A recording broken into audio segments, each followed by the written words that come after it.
Hi everyone, welcome to Go Classes. In this session, we will discuss All India Mock Test 1 Solutions Part 4. Some questions were remaining in All India Mock Test 1. Those questions we are going to discuss.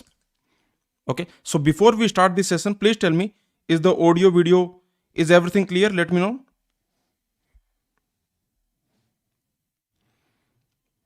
Am I audible? Please tell me.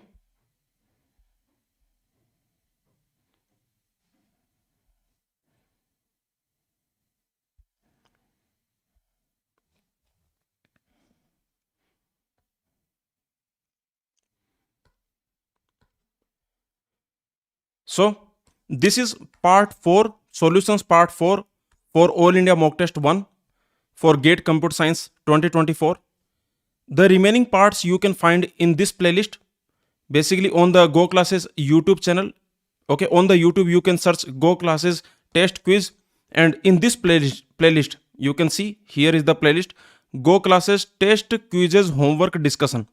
Okay, in this playlist you can find the part 1, part 2. Okay, you can find, for example, you can see this is All India Mock Test 1 Solution Part 1, this is Part 2, and this is, you can see, Part 3. Okay, so these parts, I can say part 1 2 3, part 1 2 3, these parts you can find here in this playlist. Okay, so you can just search on the YouTube, you can search Go Classes Test Quiz, you can search and you can find these parts. Okay, now let me introduce myself. My name is Deepak Punia. I have completed my MTech from Indian Institute of Science, IISc Bangalore. Multiple times I have cracked GATE exam. I have secured top rank in the GATE exam, like All India rank 53, All India rank 67, All India rank 107, All India rank 206, 256, etc. Okay. Also, if you want to attempt all the 20 mock tests of the Go Classes and GATE Overflow test series, these all 20 mock test package you can basically enroll. Okay, so this package you can enroll, you can see here, Go Classes and GATE Overflow full length mock GATE. Okay, so this package you can enroll. In this package you will get all, each and every mock test you will get, all 20 mock tests of Go Classes and GATE Overflow you are going to get in this package. Okay, so this package you can enroll, or if you want you can enroll for the entire test series, the GATE Overflow plus Go Classes complete test series you can enroll. You can visit this link, you can visit. You will also find this link in the description, so you can check the description, you will find this link in the description also. Or if you want, you can enroll for the mock test package also. Okay, so if you don't want complete test series, then you can enroll for the mock test package. Okay, also let me tell you that on Go Classes, complete discrete mathematics and complete engineering mathematics, these courses, they are free for all learners. Okay, so remember, discrete mathematics complete course, also engineering mathematics complete course, they are freely available on the Go Classes website and also on app. So you can download Go Classes app, or you can go to Go Classes website. Okay, so if you want to download Go Classes app, then you can download Go Classes Android app, also you can download Go Classes iOS app. Okay, so we have both the apps. Also, so you can search Go Classes on the Play Store or App Store, and you can download Go Classes app, or you can visit Go Classes website and you can watch complete discrete mathematics and complete engineering mathematics courses. These are free for all the learners.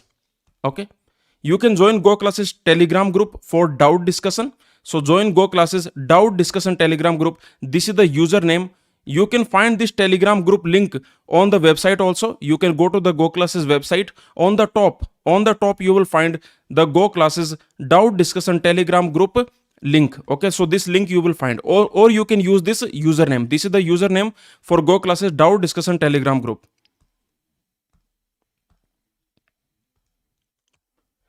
Also, let me tell you that admissions are open for GATE 2025 and 2026. So if you are a GATE computer science aspirant for 2025 or 2026, then you can join Go Classes GATE computer science complete course. This complete course you can join. Okay, so this basically, let me tell you one more thing, that if you join this course now, this GATE computer science complete course, if you join now, then you will get 1 or 2 months of extra validity. So you can see here 1 year plus 2 months extra validity you will get. So you don't have to wait. You don't have to wait till March or till February. You can start your preparation immediately.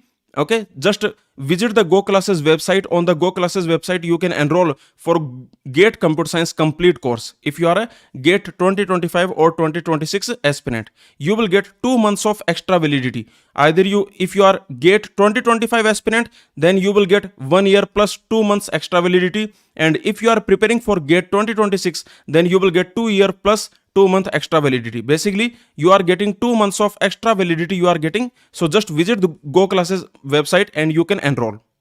Also, if you are a GATE DA student, if you want to prepare for GATE Data Science and Artificial Intelligence, then for that also the complete course we have launched. So you can join this complete course.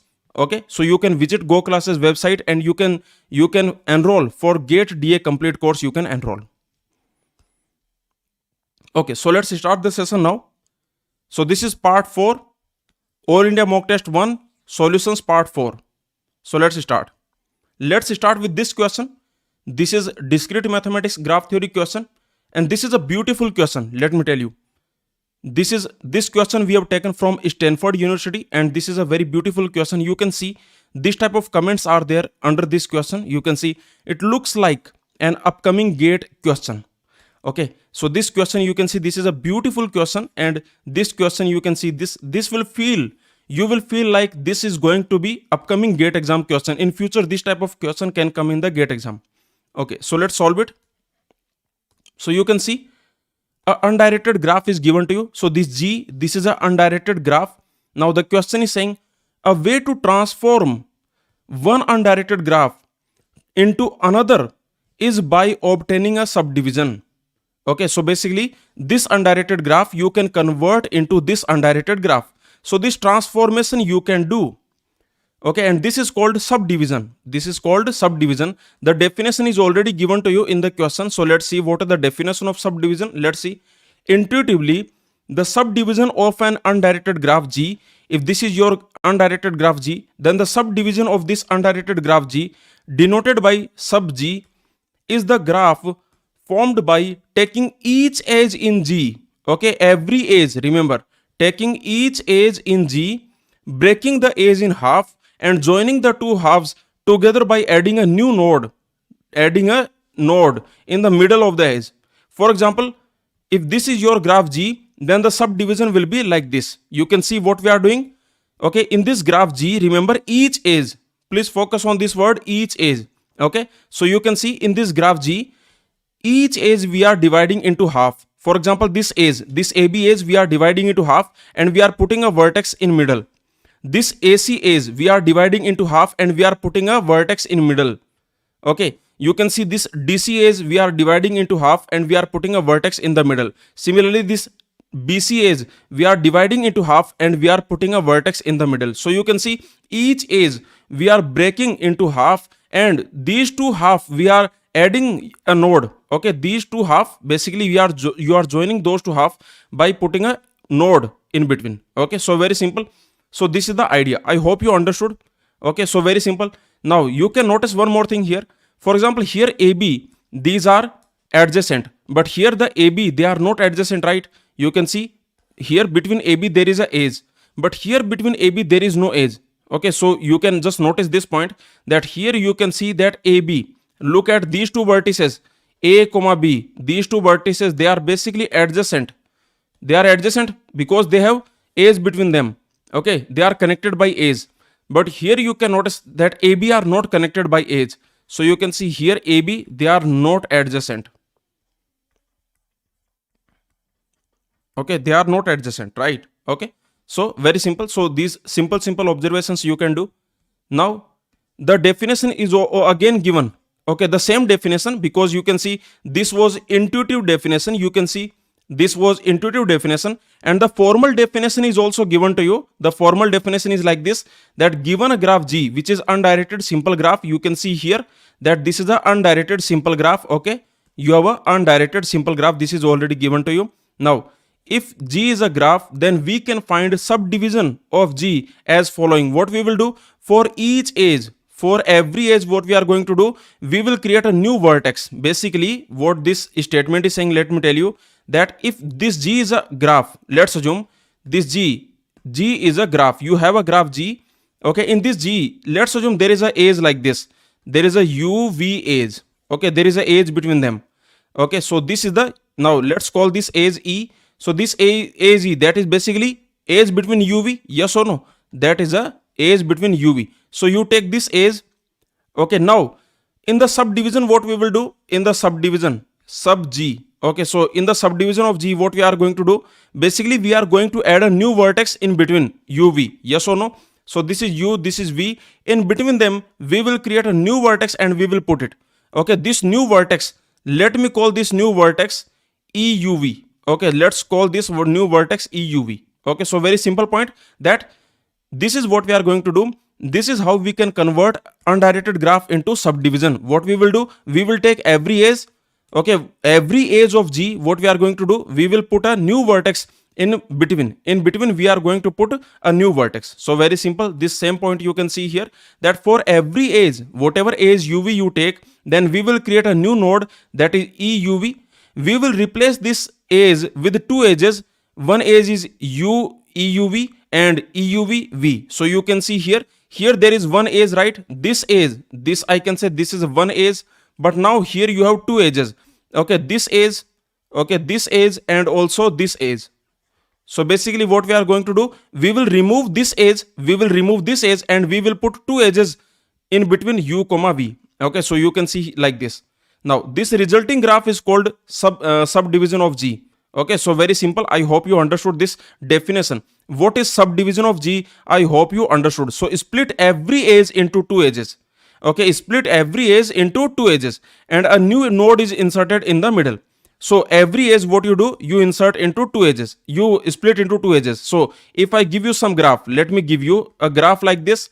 For example, A, B, C, D, like this. If you have this graph, then for this graph, what will be the subdivision?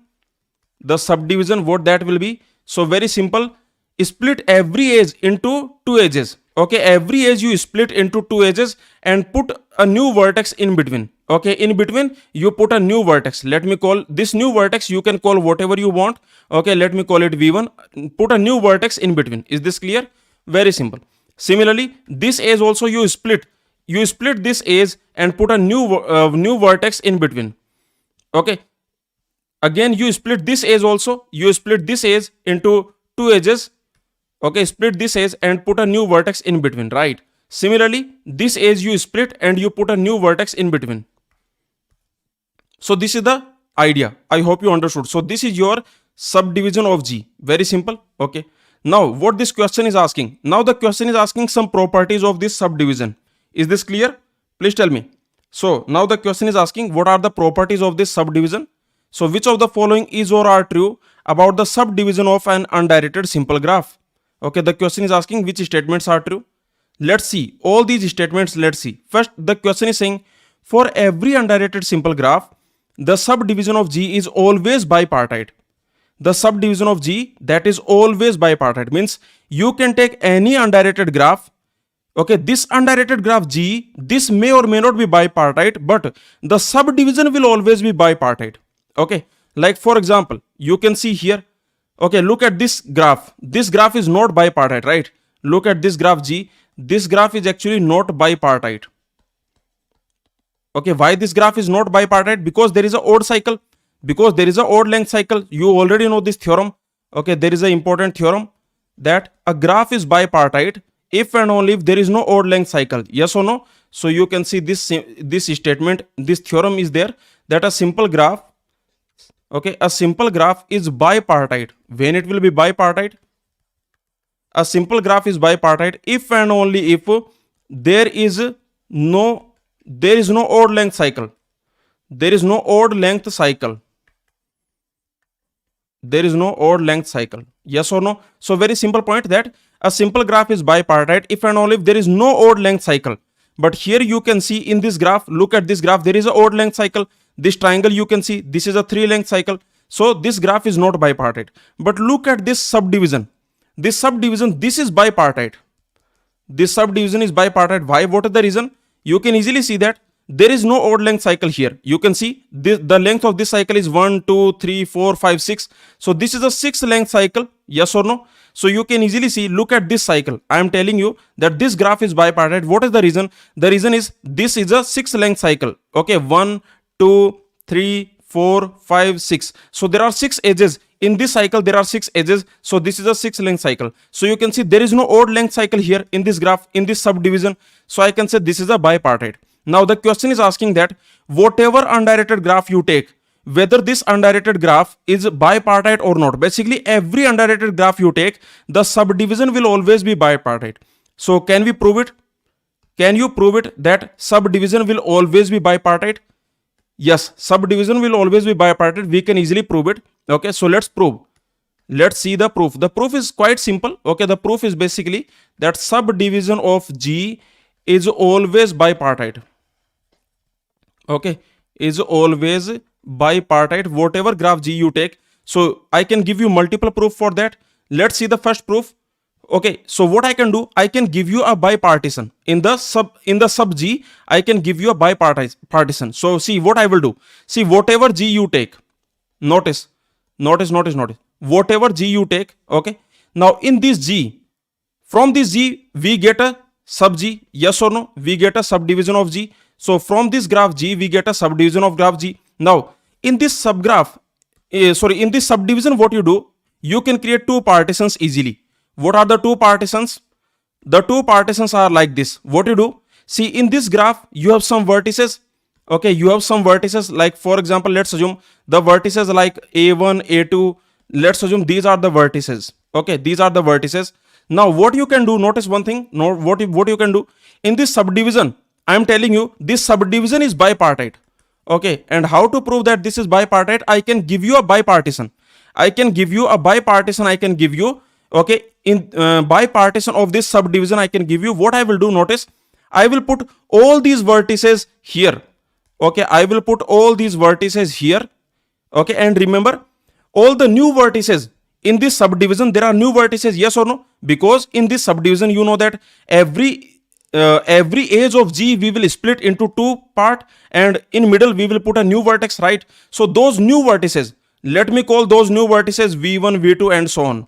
Okay, let me call those new vertices Vm. So you can see. Now what I can do, I can give you this bipartition. Now let me prove that there is no edge here and there is no edge between these. Okay, can you prove? Can you prove there is no edge between them? Can you prove that there is no edge between them? Can you notice this? There will not be any edge between them, and there will not be any edge between them. There is no edge between them also. Okay, see, very simple point that you have this graph. Okay, just observe this simple thing. You observe that if you have a graph G, in this graph G you have these vertices, like let's assume A1, A2, okay, A3. So like this, you have some more vertices you have. Okay, whatever vertices you take. So like this, let's assume you have An. So total n vertices you have. Now what you are doing, you are creating a sub G. You are creating a subdivision of this graph G. Now what you will do? What you will do, every edge you will split into two parts. Okay, every edge you are going to split into two parts, and you will put a new vertex in between. Yes or no? This is what you are going to do. Every edge you will split into two parts, you will put a new vertex in between. Every edge you will split into two parts, you will put a new vertex in between, and so on. Okay, so like this, these are the vertices that you have. I hope you understood. Okay, now you notice one thing, that here these are adjacent, A1, A2 are adjacent, but here can you notice they are not adjacent? Yes or no? In sub G, these A1, A2 will not be adjacent, right? Here you can notice that A1, A2 are adjacent. Look at A1, A2, they are actually adjacent. But notice here that A1, A2, I can say AI, AJ, these are not adjacent, right? If you take AI, AJ, they are not adjacent.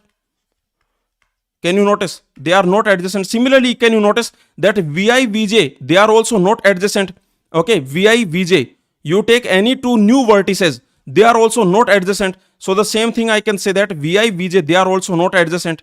Okay, I can say that VI, VJ, not adjacent. Did you understand? Please tell me. Okay, so very simple point. Just understand this simple point you understand, and then this question is over. So this is what I'm saying, that you take whatever graph you want. You take whatever simple graph you take, whatever simple undirected graph you take. Okay, undirected graph. Now, okay, remember, whatever simple undirected graph G you take, in this G, let's assume that you have some vertices, some edges. Okay, some vertices, some edges, and the vertices are like this. Let's assume the vertices are A1, A2, and so on, AN. These are the vertices. Now you can see that these vertices will not be adjacent in the sub G. In the sub G, these vertices will not be adjacent. In the sub G, what will be the vertices?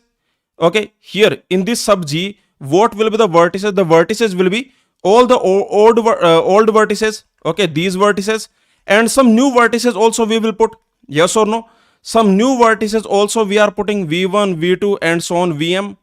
Agree with me? So very simple point. In this new graph, you are putting all the old vertices. These are the old vertices, and these are the new vertices. Now can you notice? These two vertices, look at AI, AJ, they will not be adjacent, right? What is the reason? The reason is very simple, that if they are adjacent here, notice, if they are adjacent here, now in this new graph, they will not be adjacent because a new vertex you will put in between them. In between them, a new vertices you will put. Yes or no? A new vertex we are putting. So you can see that AI, AJ, they are not adjacent. Very simple point. Okay, so I can say in this sub G, notice, in this graph. Okay, so I can say in this subdivision of graph G, what I can say? I can say that AI, AJ, they are never adjacent. AI, AJ are never adjacent, right?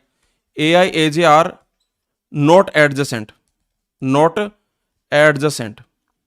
Okay, the same thing you can say for Vi, Vj. Yes or no? The same thing I can say. If you take two V vertices. Okay, for example, if you take some vertex Vi, some vertex Vj, these are the new vertices. Now you can notice they will not be adjacent. Okay, they will not be adjacent because see, this vertex is between two old vertices. Notice one thing, that if you take Vi, Vj, now this vertex, this is between two old vertices, right? Okay, there is some old vertex here. Okay, maybe there is some old vertex here. Now let's call this something like, maybe you can say AK, and there is some old vertex here. Okay, yes or no? There is some old vertex here. Similarly, this vertex is also between two old vertices. Yes or no? Every new vertex will be between two old vertices. Okay, yes or no? Every new vertex is going to be between two old vertices. I hope you understood this point. So very simple point. Okay, so you can see that again they are not adjacent. Okay, these two, look at Vi, Vj, they are also not adjacent. So this is the simple point. I hope you understood. Okay, so finally I can say that Vi, Vj not adjacent. Okay, so if this point is clear, then we can come back to our point that this subdivision of G, this subdivision will always be bipartite, and this is the bipartition you can create. Basically, all the old vertices you put in one partition, okay, and also all the new vertices you put in another part. So you can see there is no edge in this part and there is no edge in this part. In this part, every two vertices are non-adjacent. In this part, every two vertices are non-adjacent. So did you understand? Please tell me. Let me know. Is this clear? Please tell me. So this is the proof. I hope you understood. So remember, in this subdivision, okay, again, just one line I am telling you, that if this is your graph G, some vertices, some edges, let's assume that vertices, old vertices, these are the vertices in G. Let's assume these are the vertices in G. Now in sub G, what will happen? In this graph sub G, what will happen? New vertices, there will be, old vertices will be there. Okay, all the old vertices will be there. So we have all the old vertices, but there will be new vertices also. Okay, there will be V1, V2, V3, and so on, VM. There will be new vertices also. Now focus on sub G. Okay, in sub G, I can say bipartition of sub G. What I can do? I can do bipartition of this subdivision of G. I can do. Okay, and that will be like this. In one part, I will put the old vertices. Okay, here I will put all the old vertices, and in another part I will put all the new vertices. Okay, every new vertex I will put. So very simple. I hope you understood. So remember, there is no edge here. Okay, yes or no? Between these, there is no edge. Yes or no? They are non-adjacent. Okay, there is no edge between them, and similarly, there is no edge between them. So this is a bipartition. Yes or no? So that is the reason I can say sub G is bipartite. I hope you understood. Is this clear? Is this proof clear? Please tell me. Let me know. Please let me know. Is this proof clear? Anyone has any doubt in this? Let me know. So this was the proof. Now let me give you proof number 2. Okay, see. Every proof will improve your insights, your knowledge. Remember, I am giving you multiple proof, but you can easily see that every proof is basically improving your understanding of the concepts. Okay, it will give you some new insight regarding the graph. Okay, so you can see. Now let's see that sub G is always bipartite. Now I can give you another proof. The another proof is like this. What we can do? What we can do? We can prove that sub G will never have odd cycle. Okay, subdivision of G will never have any odd cycle, any odd length cycle. Okay, so this is what we can prove. See, subdivision of G will never have any odd length cycle. If I can prove this, then what it means? Let me know. If I prove this, that subdivision of G will never have any odd length cycle. If I can prove this, then what it will mean? Okay, then it will mean that sub G is always bipartite. Yes or no? Okay, so then it means that subdivision of G is always bipartite. Yes or no? Is always bipartite. So let's prove it. So can you prove that there will never be any odd length cycle in sub G? In the subdivision of G, there will never be any odd length cycle. Okay, so let's prove it. Very simple. See, one thing you notice, in the G, if you have even length cycle, then that even length cycle will become even or odd length in the sub G. You tell me. See, a very simple question I am asking, that in this G, let's assume there is a even length cycle. Okay, you have a even length cycle. Now you tell me, in the sub G, this will become even length or odd length. You tell me. I am asking, here you have a even length cycle, right? Yes or no? So this is a even cycle. Now in the sub G, this cycle will become even or odd, even length or odd length. This will become even length, right? Because what you are going to do, the A, B, C, D, they will be same, and in between every two vertices, basically you will split every edge. Yes or no? Okay, every edge you are going to split, every edge you are splitting. So now you can see this is also even length cycle. Yes or no? So this even length cycle will become even length cycle in the sub G. Okay, yes or no? Agree with me that even length cycle will become even length cycle in sub G. Okay, in this G, if there is even length cycle, then in the subdivision of G, that cycle will again become even length cycle. Okay, yes or no? So very simple. I hope you understood. So this is like this has n length. This has n length. This will have 2n length. This will have 2n length. Correct or not? Okay, is this clear? So very simple point, that if this cycle has n length, then this cycle will have 2n length. Very simple. Now the same thing you can notice in this G. If you have odd length cycle, like this is a odd length cycle. Okay, let's assume that this has length n. Again, let's assume that this has length n. Then this cycle will become what? In the sub G, in the subdivision of G, this cycle will become what? Again, this cycle will become even length. Yes or no? Again, this cycle will become even length, because you will split every edge. You are going to split every edge. Now you can notice this is a 6 length cycle.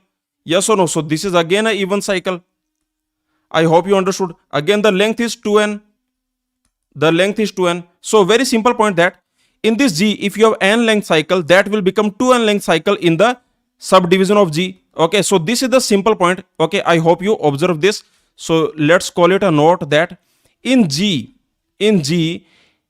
this n length cycle will become, if there is a n length cycle. Okay, let's assume you have a n length cycle. So this n length cycle, in G there is a n length cycle. Now remember, in sub G, in the subdivision of G, that will become 2n length cycle. Yes or no? that will become 2n length cycle. And this is a multiple of 2. This number will always be even. This number will always be even. This number is always going to be even, right? Yes or no? Because this is multiple of 2, so this number will always be even. So I can say in the subdivision of G, there is no odd length cycle. Yes or no? So what we can say that for every G, remember, subdivision of G will never have odd length cycle. Yes or no? Will never have odd length cycle. Will never have odd length cycle. Okay, in remember, in sub G, so I can say you can never have odd length cycle. Okay, you can never have odd length cycle. So finally I can say that sub G, that subdivision of G, that will always be bipartite. That will always be bipartite. Okay, so that's it. This is your proof number 2. Okay, is this clear? Let me know. So this is the proof number 2. So that's it. We have seen this, that for every undirected simple graph, the subdivision of G is always bipartite.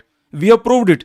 Okay, we have seen 2 proof. We have seen proof number 1, proof number 2. Yes or no? Is this clear? Now, can you notice? We have also seen option C, D. What is the answer? Option C, D. If G contains even length cycle, okay, then sub G also contains even length cycle. Yes, that is correct. Yes or no? We have already seen that if G contains even length cycle, then sub G will also have even length cycle. So option C is also correct. Okay, so let me write it here. Option C. What option C is saying? Option C is saying that if G has even length cycle, in G, if there is a even length cycle, if G has some even length cycle, you can notice, if G has an even length cycle, then this subdivision of G also has even length cycle, also has an even length cycle. This statement is true, right? Yes or no? This statement is true, and we have already seen, because if G, that you already know that if this graph G, if this has some n length cycle, okay, let's assume this is a n length cycle, then in the subdivision of G, this will become 2n length cycle. This same cycle will become 2n length cycle. Yes or no? This same cycle will become 2n length cycle. Okay, so very simple point. And remember, this 2n, this is always even. This is always even. Correct. So very simple point, that this option C, this is also true. What about the option D? If sub G contains even length cycle, if sub G, okay, subdivision of G, if that contains even length cycle, then G also contains even length cycle. This statement is false, because as you can see, okay, that if G contains odd length cycle, then also sub G will contain even length cycle. Look at option D. Option D is wrong. Why option D is wrong? Okay, you can notice one thing, that consider this graph G. I am giving you this graph G. I am giving you A, B, C. Look at this graph. There is no even length cycle. Yes or no? You can see that there is no even cycle here in this graph. Every cycle is odd cycle. There is only one cycle, and that is a odd length cycle. But what is the sub G? What is the subdivision of this graph?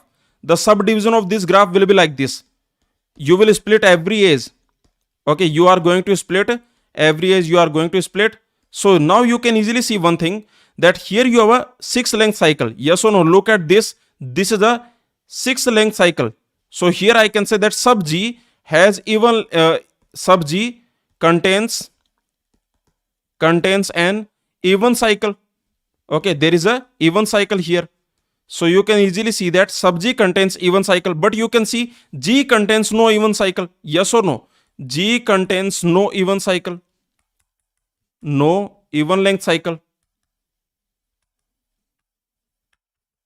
So very simple, that your subdivision of G contains even length cycle, but this G does not contain any even length cycle. Okay, so that is the reason option D, that is wrong.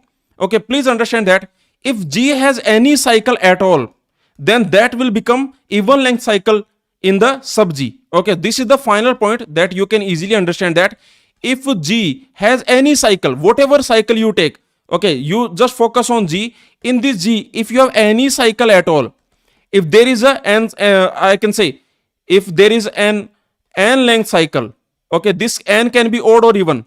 Okay, so if there is a n length cycle, now here this n can be odd or even. Then remember, this same cycle in the sub G, this in the subdivision, this will become 2n length cycle. Okay, this is going to become 2n length cycle. And you already know that this 2n, this value is always even. So that is the reason, remember. So subdivision can have even length cycle and this G can have odd length cycle. Okay, very simple. Because every cycle of G will become even length cycle in the subdivision of G. So this option D, that is false. Okay, what about this one? If G is planar, then subdivision is also planar. This statement is true. Why this statement is true? What about option D? What about option D? See, if G is planar, notice, if G is planar, what it means? If G is planar, what it means? It simply means that there exists a planar representation. Yes or no? So you have a planar representation. So there exists a planar representation, A1, A2, okay, something like this. So you can see there exists a planar representation. I hope you understood. So very simple, there exists a planar representation without any crossing edges, without any edge crossing like this. So very simple point, that it means there exists a planar representation without any edge crossing. So there exists, okay, I can say there exists a planar representation of G, a planar representation of G. That means without edge crossing. Now you tell me, if there is no edge crossing here, just think about it. Okay, just think about it. There is no edge crossing here. See, this is a very simple observation. If there is no edge crossing here, you tell me. Now, if there is no edge crossing here, now if you get sub G, can you get edge crossing? Tell me. See, there is no edge crossing in this graph. There is no edge crossing. Now, in the subdivision also, there will not be any edge crossing because two edges will not cross. Very simple. This edge you are just splitting. Okay, this edge also you are just splitting. Yes or no? This edge also you are just splitting. So can you notice that there will not be any edge, there will not be any edge crossing. So very simple point, that if G is planar, then this sub G also will be planar. Okay, again you can see there is no edge crossing. There is no edge crossing. So this sub G is also planar. Subdivision of G, that is also planar. Is this clear? Please tell me. So very simple observation, that if G is planar, means if you can draw G without edge crossing, G is planar. What that means? That it is possible to draw this graph G on the 2D plane, on the paper, without any edge crossing. So remember, if this graph G you can draw without any edge crossing, then you can easily see that subdivision will also not have any edge crossing. Yes or no? From this drawing, this is the drawing without any edge crossing. From this drawing, if you create the drawing of subdivision of G, then that drawing also will not have any edge crossing, because very simple, no edge crossing will happen. Very simple, what we are doing, just we are splitting the edges. These edges we are splitting. So you can see, if this graph is planar, then this graph also will be planar. If you can draw G without edge crossing, then I can also draw subdivision of G without edge crossing. So finally answer will be ABC. So for this question, the question is asking which statements are true. The answer is going to be option A, B, C. Please tell me, did you understand? Let me know. Let me know, did you understand this? Please tell me. Anyone has any doubt in this? Let me know. So very simple point. Yes or no? Okay. Let's move on. Now let's see this one. Let's solve this question. A student is asking, sir, it's by implication for planarity. Yes, this is by implication for planarity also. If G is non-planar, then subdivision of G also will be non-planar. Okay. Here, there is a by implication for planarity also. Basically, you can say that if G is non-planar, if G is not planar, then subdivision of G also will be not planar.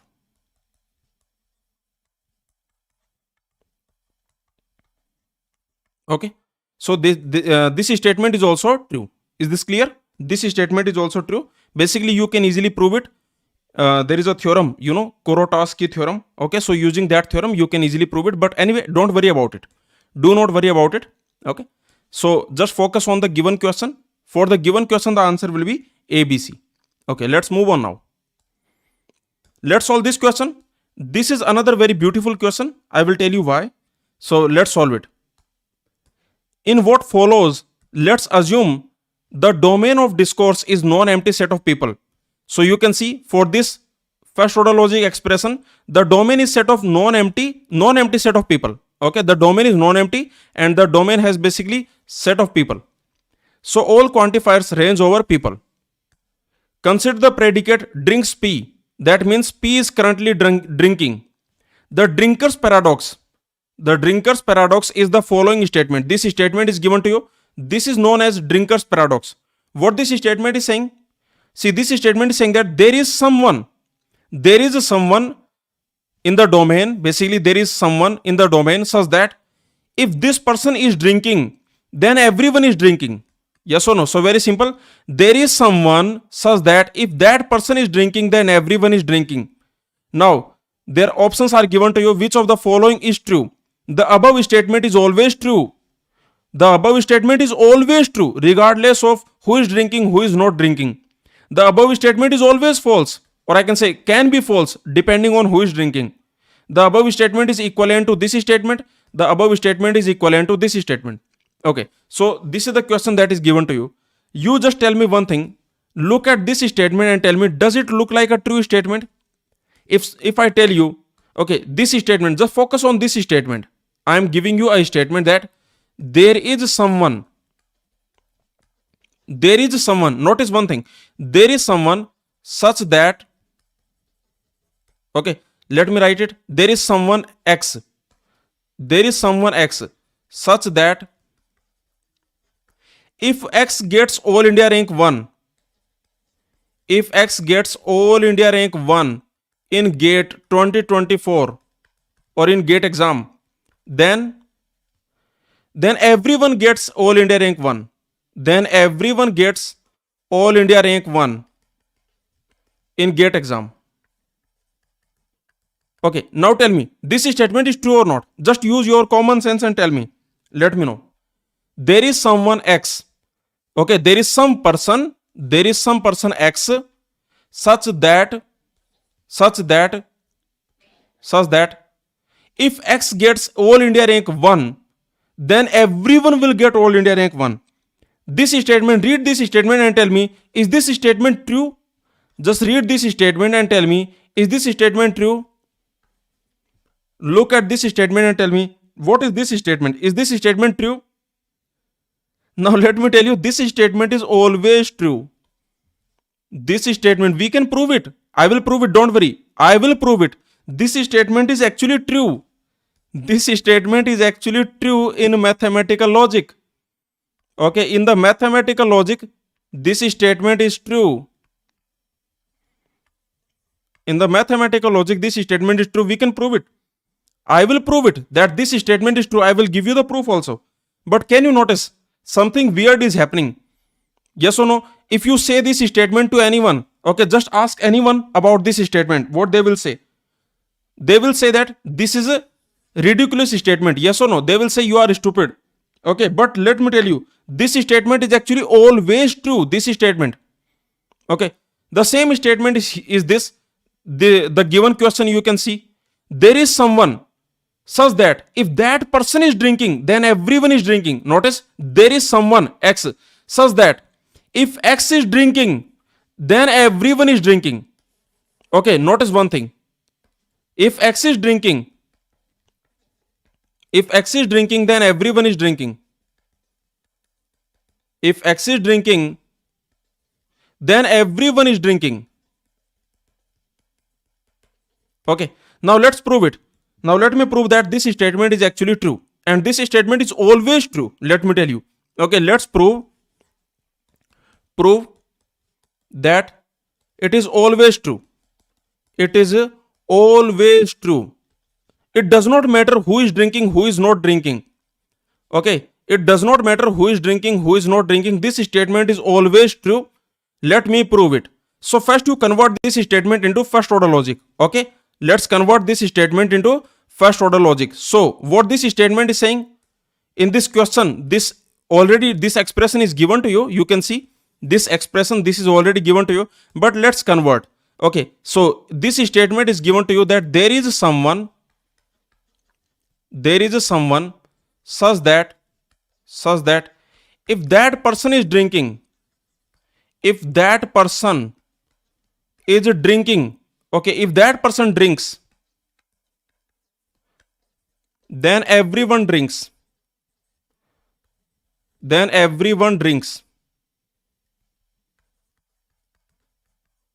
Okay, so first you convert this statement into first order logic. Okay, let's do that. So what will be the first order logic expression for this statement? There is someone. Okay, let me convert this statement saying there is someone such that something is happening. Is this clear? There is someone such that this is happening, this will happen, such that this will happen. Okay, so there is someone, this we have converted. Is this clear? There is a someone. Now what the next thing? Such that, this is such that. Okay, this is a such that, this is your such that. So this is the such that. Then next what is there? Next you can see if then. Okay, there is if then. Is this clear? There is if part and there is then part. There is if part, there is then part. Okay, is this clear? Now if that person drinks means who drinks? X drinks. Is this clear? X is drinking. Okay, then everyone drinks. Okay, then everyone drinks. What is everyone drinks? Everyone drinks means for everyone you are saying they are drinking. Okay, is this clear? Please tell me. So this is the conversion. First we have converted. I hope you understood. Please tell me, did you understand? Let me know. This statement, basically when you convert this statement, then you will basically get this statement. Okay, this expression you are going to get. So there is someone such that if that person is drinking, then everyone is drinking. Okay, so you can see this is already given to you, but you can convert. I hope you understood. Okay, so this statement is basically has become this statement. I can say that finally I have this statement, this expression I have.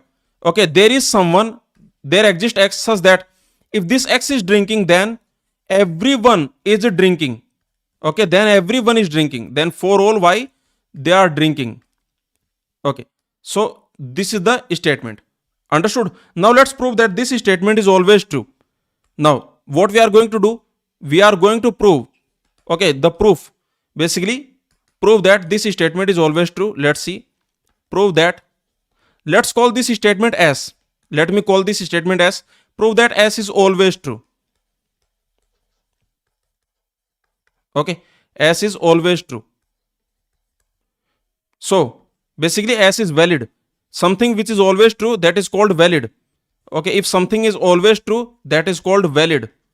So valid means always true. So prove that S is valid. Okay, let me prove. Please understand, let me prove. What we are going to do? What we are going to do here? See, very simple thing, that before we prove this, let me just ask you one thing. Let me give you this domain. Consider this domain I am giving you. In this domain, let's assume there are three people. Okay, A, B, C. Let's assume this A is drinking. Okay, this A, let's assume this is drinking. This does not drink. And let's assume this drinks. Okay, now you tell me, just tell me, from this domain point of view, you tell me this statement will be true or not. Just tell me very simple point. From this domain point of view, this statement will be true or not. Let me know. Let me know. See, I am saying that A is drinking. Okay, D of A is true. Okay, drinking B. B is also drinking. So DB is true. And DC, that is false. Now tell me, please tell me, from this domain point of view, there are three people in the domain. And you can see A, B, they are drinking. C does not drink. Now you tell me, this statement, is this true or not? Please tell me. This statement S, in this domain, let me call it domain D. In domain D1, in domain M1, okay, let me call it M1. So in the domain M1, you tell me, this statement will be true or not? Let me know. Yes, this statement will be true. Because remember, please understand. See, focus on there exist. their exist will be true if for some element this thing becomes true. Yes or no? For some element. Okay, because please focus on the there exist. Please focus on there exist. This there exist will become true. This will become true when for some element this entire thing will become true. Okay, now just focus on C. Okay, don't focus on someone who is drinking. Please don't focus on someone who is drinking. Focus on that person who is not drinking. Okay, do not focus on those who are drinking. Just focus on this who is not drinking. Just focus on this one. Okay, now you can easily see that. Just consider this C. So for this C, what will happen? This DC implies whatever you have does not matter, right? Okay, yes or no? So this is already false, that you already know. Okay, for all Y drinking, everyone is drinking, this statement, this has already become false, right? This has already become false. Why? Because everyone is not drinking. In this domain, everyone is not drinking, so this has become false. This has become false. What about this? This also has become false. What is false implies false? Tell me, what is false implies false? False implies false. That is actually true. Yes or no? So can you notice this S is actually true? Yes or no? Is this clear? So focus on that person who is not drinking. Okay, so you can easily see S is true. So very simple point. So S is true. Is this clear? Let me know. So you can notice one thing. When you see this statement, there is someone such that if that person is drinking, okay, there is if then here. There is if then here. If that person is drinking, then everyone is drinking. Here actually your focus, okay, your focus is on the person who is drinking. Yes or no? Your focus is on person who is drinking. Is on a person who is drinking. Please understand. Your focus is on a person who drinks. Who drinks. Okay. But remember, there exist here. Please understand. There exist here. There is someone. Okay. Look at this statement. There is someone. There is someone. So this can be anyone. There is someone. This can be anyone. So actually your focus should be on what? Your focus should be on what? Should be on a person who is not drinking. Should be on a person who does not drink. Who does not drink. Who does not drink. Because of this person, remember, who does not drink, because of this person, this statement will become true. Okay, I hope you understood. So very simple point. Now let me come back to my question. So let me prove that this statement as there is someone such that if this person is drinking, then everyone is drinking. Let me prove that this statement is always true. Okay, how to prove this? Quite easily you can prove. Basically two cases are possible. Do you agree with me? Whatever domain I take, only two cases are possible. What are those? See, only two cases possible. Only two cases possible. There is no other case possible. Either case number one, what is that? Case number one, everyone drinks. Okay, yes or no? Case number one, everyone drinks. Either everyone is drinking. Or the case number two, at least one person does not drink. Yes or no? Do you agree with me? At least one person does not drink. Is there any other case possible? Let me know. At least one person does not drink. Does not drink. Okay, tell me. At least one person, let me call it Y. At least one person. Okay, let me call it Y. And that person is not drinking. So tell me, is there any other case possible? Please tell me. Is there any other case possible? In any party, only two cases are possible, right? Whatever party you go, only two cases are possible. Either everyone will drink or at least one person will not drink. Yes or no? Only two cases are possible. No other case is possible. Can you give me some other case? No, you cannot give me, right? Okay, because you go to any party, you take any domain, whatever domain you take, either everyone will drink or at least one person will not drink. Okay, now let's see in these two cases what will happen. First, let's see in the case one what will happen. In case one, what will happen? Case one is everyone drinks. Everyone drinks. Yes or no? That is your case one. Case one is everyone drinks. See, if everyone is drinking, then in this case, can I say this statement will be true? Okay, in this case, everyone is drinking. That simply means that for all Y dy, this will become true. Okay, yes or no? Because everyone is drinking, so this will become true. because everyone is drinking, so this will become true. Okay, then finally what you will have? You will have there exists x, dx implies true, dx implies true. Okay, so you can see anything implies true, that is true, anything implies true, that is true. So finally I can say this statement s has become true. Yes or no? Okay, yes or no? So you can easily see, so this statement s has become true. Is this clear? So in this case statement s is true, right? Is this clear? See, this is the case 1, that everyone drinks. I am assuming that case 1, I am assuming everyone drinks. If everyone drinks, then this statement will be true. Okay, everyone is drinking, then for all y dy, that will become true. So you can see this will become true. So anything implies true, that will be true, that you already know. Okay, you already know that alpha implies true, that will be true. This whole thing is true. Okay, so very simple point. So that is the reason I can say in this case s is true. So this expression is true in this case. What about the other case? Let's look at the other case. What about the case 2? So you have this statement, there exists x, dx implies for all y dy. Okay, now what about the case 2? What is case 2? Case 2 is at least one person is not drinking. Yes or no? Case 2 is at least one person does not drink. At least one person, let me call it that person K. Let me call that person K. So at least one person K does not drink. Okay, does not drink. Now in this case what will happen? Tell me, what will happen with s? This s will be true or not? I am assuming this is the case 2, that at least one person does not drink. Okay, this person K does not drink. So if at least one person does not drink, then simply means that dk, that is false. Yes or no? Because K does not drink, so dk, so you can see, so dk, that is false. Now you can easily see, if dk is false, now this is there exist. Please focus. Okay, there exist here. There exist here. So you can see s will be true. Why? S will be true because of K. Yes or no? Because of K. Because of this person K, this s will be true. Because of K, what will happen? See, because of K, what will happen? You can notice that dk, this is false. Okay, now this has already become false. Okay, yes or no? This already has become false for all y py. Now you can easily notice that this will become false. False implies anything. False implies anything that will be true. Yes or no? This complete thing will become true. This complete thing will become true. So s will become true. So s is true because of K.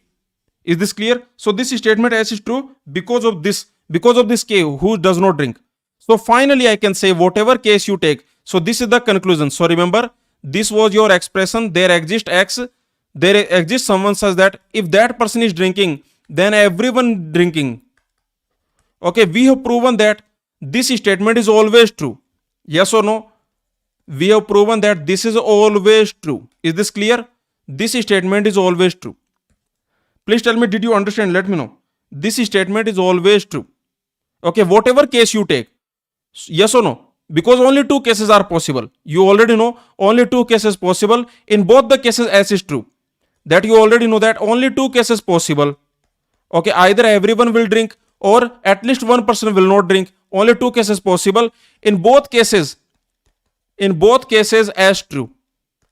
S is true. So this statement is actually always true. I hope you understood this. Please tell me, did you understand this? Let me know. Okay, now let me tell you actually what is happening here. If someone tells you this statement, focus on this again gate statement. Okay, there is someone, just focus on this statement.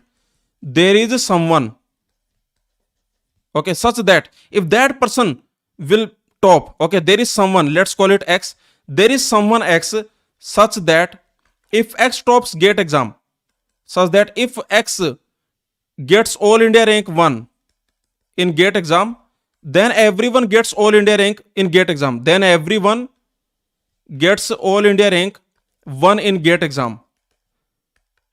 Okay, now you tell me, this statement is true or not? Let me know. This statement is true or not? Please tell me. Please tell me this statement is true or not. There is someone x such that if x will get all India rank 1, then everyone will get all India rank 1. Now you can easily notice one thing. See, the common sense says that this is not true. Yes or no?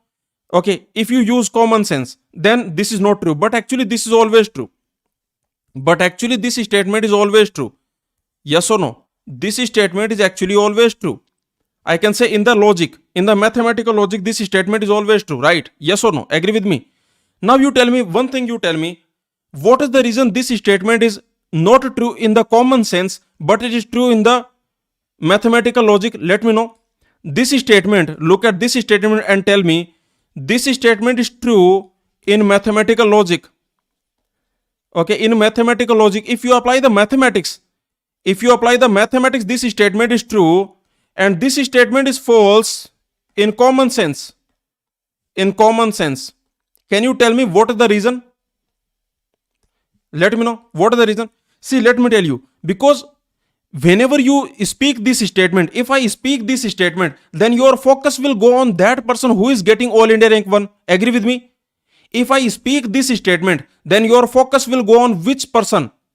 I am speaking this statement. I am telling this statement to you. There is someone such that if X gets All India Rank 1, then everyone will get All India Rank 1. If I speak this statement, then your focus will automatically go to which person?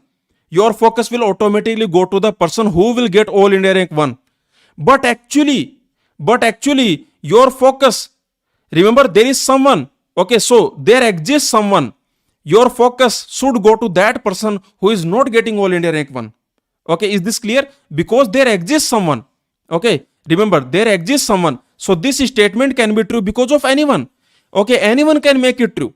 So I hope you understood. So remember, if someone will speak this statement, your focus will go on that person who will get All India Rank 1. But actually, this statement is becoming true. This statement will become true because of a person who will not get All India Rank 1.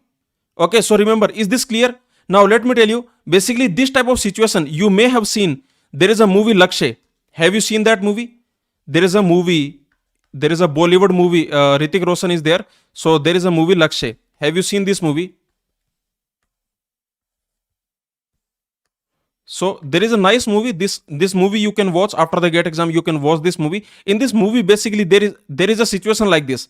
Basically, there is a Tiger Hill. Okay, there is a Tiger Hill, and here there is a Pakistani army. Okay, here there is a Pakistani army.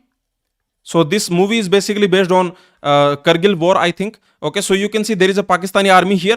Now, actually, what is happening here? There is Indian army. Okay, here there is an Indian army. Now, in this movie, what happens? Let me tell you that Indian army, they are firing. Okay, they are continuously firing from this side. Okay, from this side. Now, because they are continuously firing from this side, okay, this Indian army, they are firing from this side. So the Pakistani army, their focus is where? Tell me, their focus is where? Their focus is also on this side. Yes or no? This Pakistani army, their focus is also on this side. But actually, what happens? Their focus is on this side. But actually, what happens? Some Indian military, some Indian army people, they climb this and they reach there. Okay, basically I can say 3-4 Indian army soldiers. So 3-4 Indian army soldiers, what they do? They basically climb this. They climb this. Okay, so they climb this and then they kill the Pakistani army people. So did you notice what is happening here? See, very simple. The Pakistani army people, they are focusing on one side only. They are only focusing on one side. Because they are focusing only on one side, that is the reason they are gone. Yes or no? They are gone. Is this clear? Okay, because they are not focusing on the other side. Okay, they are only focusing on one side and they are not focusing on the other side. And this will happen with you many times. Okay, many times this will happen with you in many different questions. Okay, in mathematics or in any computer science or in any field. Okay, sometimes what will happen? Your focus will be too much on one side. You will not be able to see the other side. The same thing is happening here.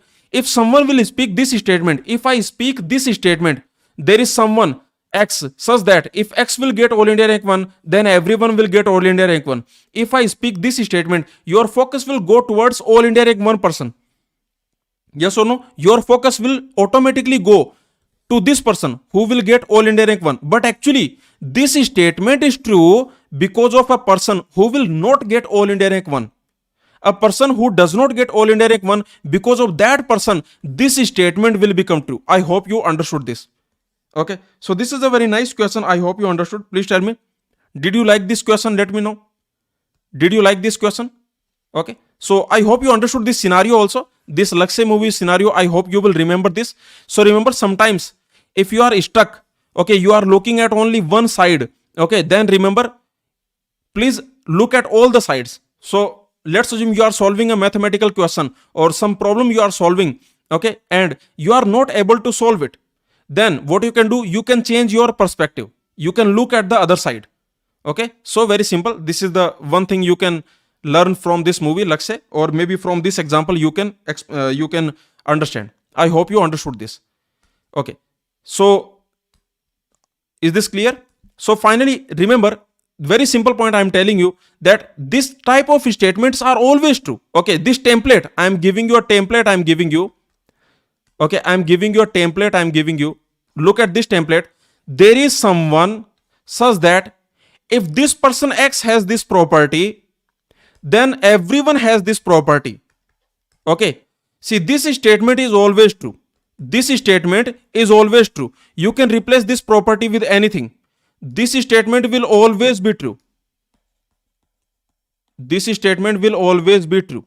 Okay, I hope you understood. So remember, there is someone such that if this person has property X, then everyone has property X. Okay, so you can see this statement is actually always true. This is the template, and this template is always true. And the same template you have in the drinker's paradox. So you can see there is someone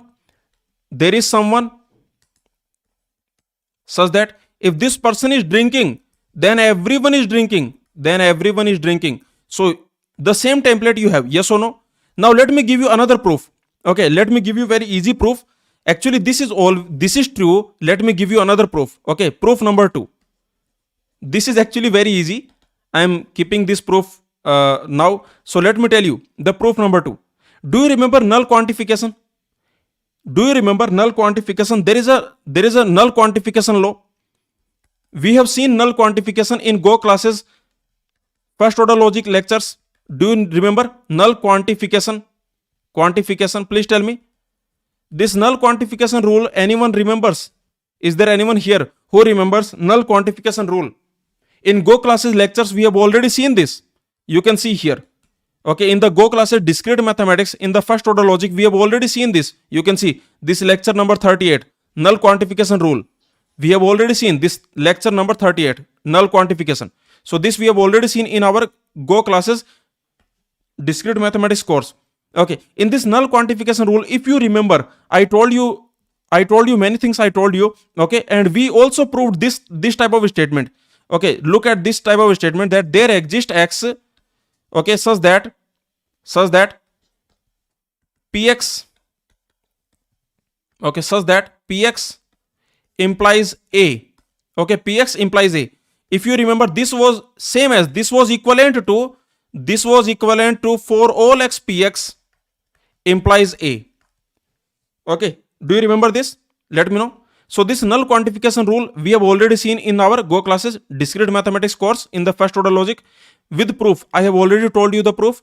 I can again tell you, don't worry. So this rule is there. Okay, this is called null quantification rule. Basically, here this A has no free x. There is a condition here. Okay, what is the condition? The condition is that A has no free variable x. This A has no free variable x. Okay, so this is very easy to prove. Actually, let me prove it. Okay, let me prove it. I will prove it, don't worry. But right now, just understand that this rule is there. I will prove it, don't worry. I will give you the proof. But this rule is there, that this A has no free variable. This is the condition, that this A should not have any free variable, no free variable x. This x should not be a free variable in A. Then this statement, there exists x Px implies A. You can write it, for all x Px implies A. Now let's use this rule for our drinker paradox. Okay, let me give you proof number 2. So the proof number 2 is now very easy. Okay, so now the proof number 2, that becomes very easy. What that will be? Tell me. Now the proof number 2 has become very easy, Because what you can do, please tell me, do we have any free variable here, any free x here? Let's call it a. Let's call it a. Is there any free variable? Is there any free variable x here? Please tell me. Look at this and tell me, is there any free variable x? For all y dy, do we have any free variable x here? Look at this and tell me, do we have any free variable x? There is no free variable x, right? Yes or no? So you can see a does not have any free variable x. Okay, a has no free variable x. No free variable x. Correct? Okay, so we can apply this rule, yes or no? This rule we can apply, right? Okay, because this a has no free variable x. So what we can do it? This statement, there exists x, px implies a. This statement we can write, for all x px implies a. Okay, so now finally this statement as I can write it like this. I can say this will become for all x, for all x dx implies a. Remember, basically this statement, there exists x px implies a. This statement we can rewrite like this: for all x px implies a. So what you will get? You will get for all x dx implies a. Now this is very simple. Okay, these are same, right? For all x dx, for all x dx, for all x dy, they are same, right? Okay, if you call it b, this is also b. They are basically same. Agree with me? They are same, right? Because you know that for all x dx, this also means everyone drinks. This also means everyone drinks. And this also means everyone drinks.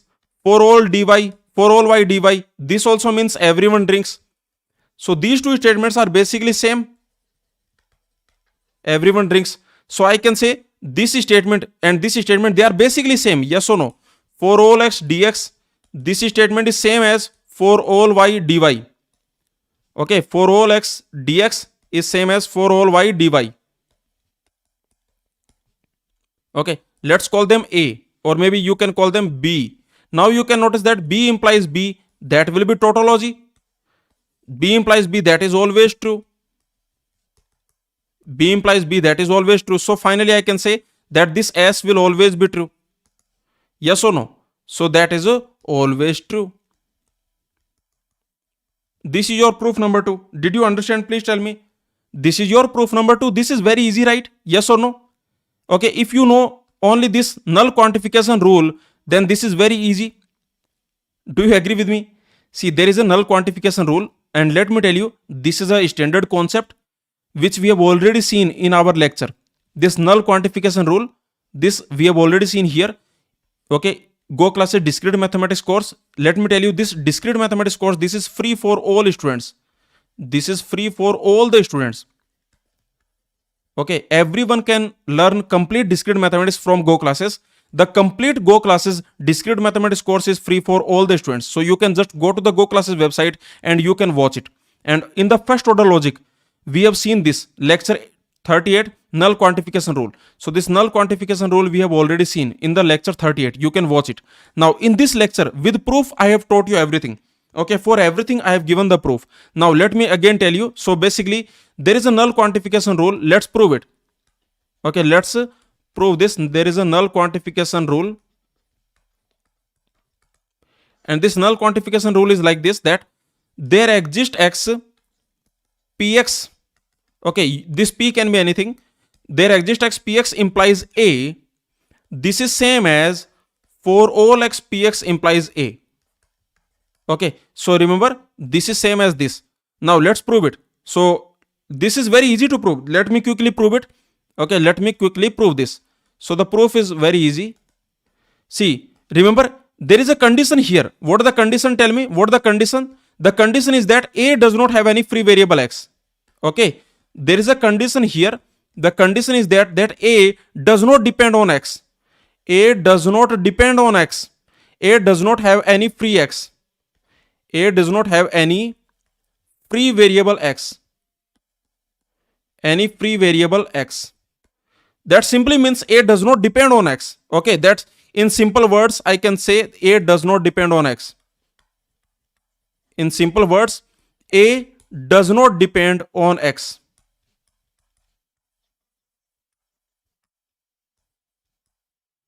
Is this clear? A does not depend on X. So very simple point. Now this is the condition. Remember, this condition must be satisfied. Now if you have this condition, then very easily you can prove it. Okay, let's see the proof. The proof is like this. Because this A does not depend on anyone, so you can create two cases. The case 1, A true, and case 2, A false. You can create two cases because A does not depend on X. This A, this does not depend on X, so you can create two cases. One case where A is true, another case where A is false. Okay, now let me call this LHS. Let me call this complete thing LHS. So tell me, what will be LHS? If A is true, then what will be LHS? What will be RHS? Let me know. Let me know. Let me call this LHS. This is your LHS and this is your RHS. So tell me, what will be LHS if A is true? If this A is true, then what will be LHS? You can see anything implies true, that is true. Okay, if this A is true, then anything implies A. Anything implies true, that is true. So you can see LHS will be true. What about RHS? What about RHS? Again, you can notice if this A is true, then anything implies true, that is true. Okay, so very simple. You can see they are same. LHS, RHS, they are same here. Okay, so here you can notice LHS is same as RHS. What about this? When A is false, then what will be LHS? Tell me. What will be LHS? What will be RHS? When A is false. If A is false, then what will happen? See, very simple point. You already know that alpha implies false. This whole thing is same as this whole thing. Alpha implies false. This whole thing is same as alpha dash. Okay, that is same as alpha dash. So you can see if I write Px implies false, that is same as negation of Px. That is same as negation of Px, right? So you can easily see that here the LHS will be there exists X negation of Px. There exists X negation of Px. Okay, and what this RHS will become? The RHS will become what? So you can see for all X Px implies false. Okay, what that will become? That will become, remember, this is your alpha. Here this is your alpha, right? So very simple point that here this is the alpha. So this will become alpha dash. That means this will become negation of 4 all x Px. What is negation of 4 all x Px? Negation of 4 all x Px, that is same as there exists X negation of Px.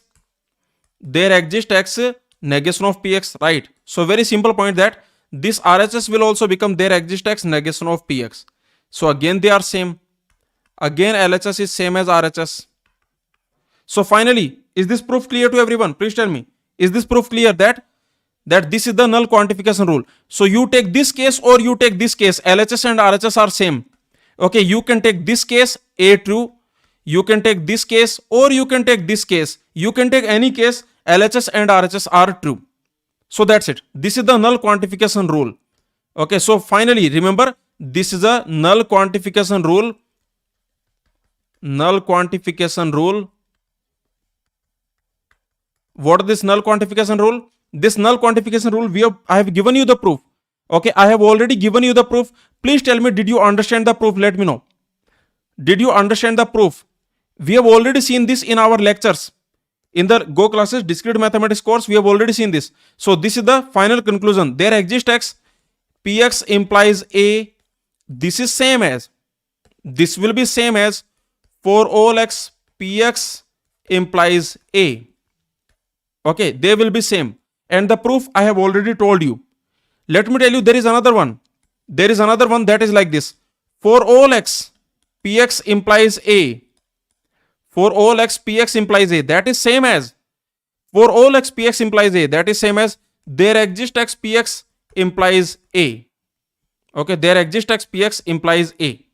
In both okay, similarly you can prove it. This proof I have already given to you. Can you prove this one? The second one, can you prove? Please tell me. For the first one, I have already given you the proof. Two cases you need to create. Either A true, A false. Yes or no? Only two cases you have to create. Just create two cases. A is true, case number 1, and case number 2, A is false. So similarly, can you prove it? The second one, can you prove? Please tell me. This second statement, can you prove? Can I give you this as a homework that prove it? So please put a comment. Okay, prove this and put a comment. So prove this and comment. Okay, so I'm giving you this as a homework, but anyway, I hope you understood. And in both of them, remember there is a condition here. What the condition? Let me tell you. There is a condition, and that condition is that A does not have any free x. This A does not depend on x. A does not have any free variable x. Any free variable x means A does not depend on x. Any free variable x. Okay, this is the condition. So I hope you understood. Now, can you notice if you know this null quantification rule, so you can see if you know this null quantification rule, then this question has become very easy for you. Yes or no? This question, this drinker paradox question has become very easy for you. Now, this drinker paradox.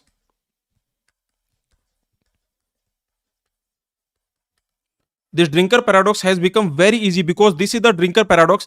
There exists x such that if x is drinking, then everyone is drinking for all y dy.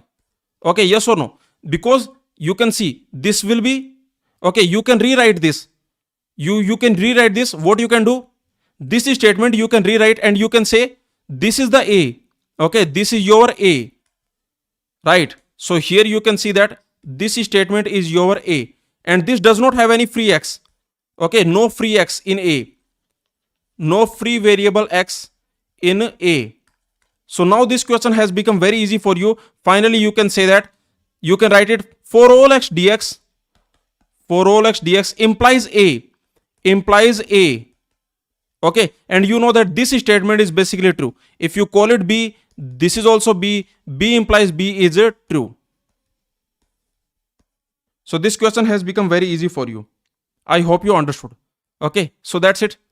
I hope you found this interesting, right? Okay, so remember this template you just understand, and can you prove this template? This general template, can you prove? This general template, can you prove that? Basically, this is the template that there exists someone such that if this x has some property, okay, if x has property x, then everyone has property P. If x has property P, then everyone has property P. Okay, yes or no? This is the general template. I hope you understood. So there is someone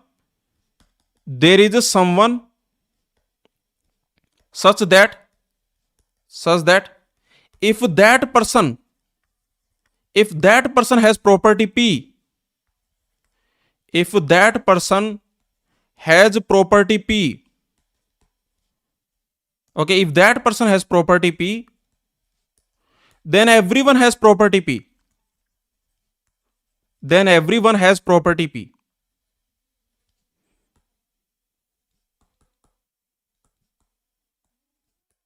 Yes or no? Is this clear? So very simple.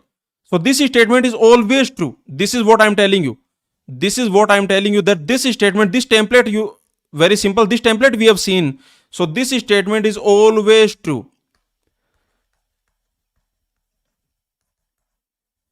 Okay, so I hope you understood. Very simple. So very simple, you can see here that there is someone, okay, there is someone such that there is some x such that if this property, if this D applies to x, then D applies to everyone. Okay, so very simple. So that this statement will always be true.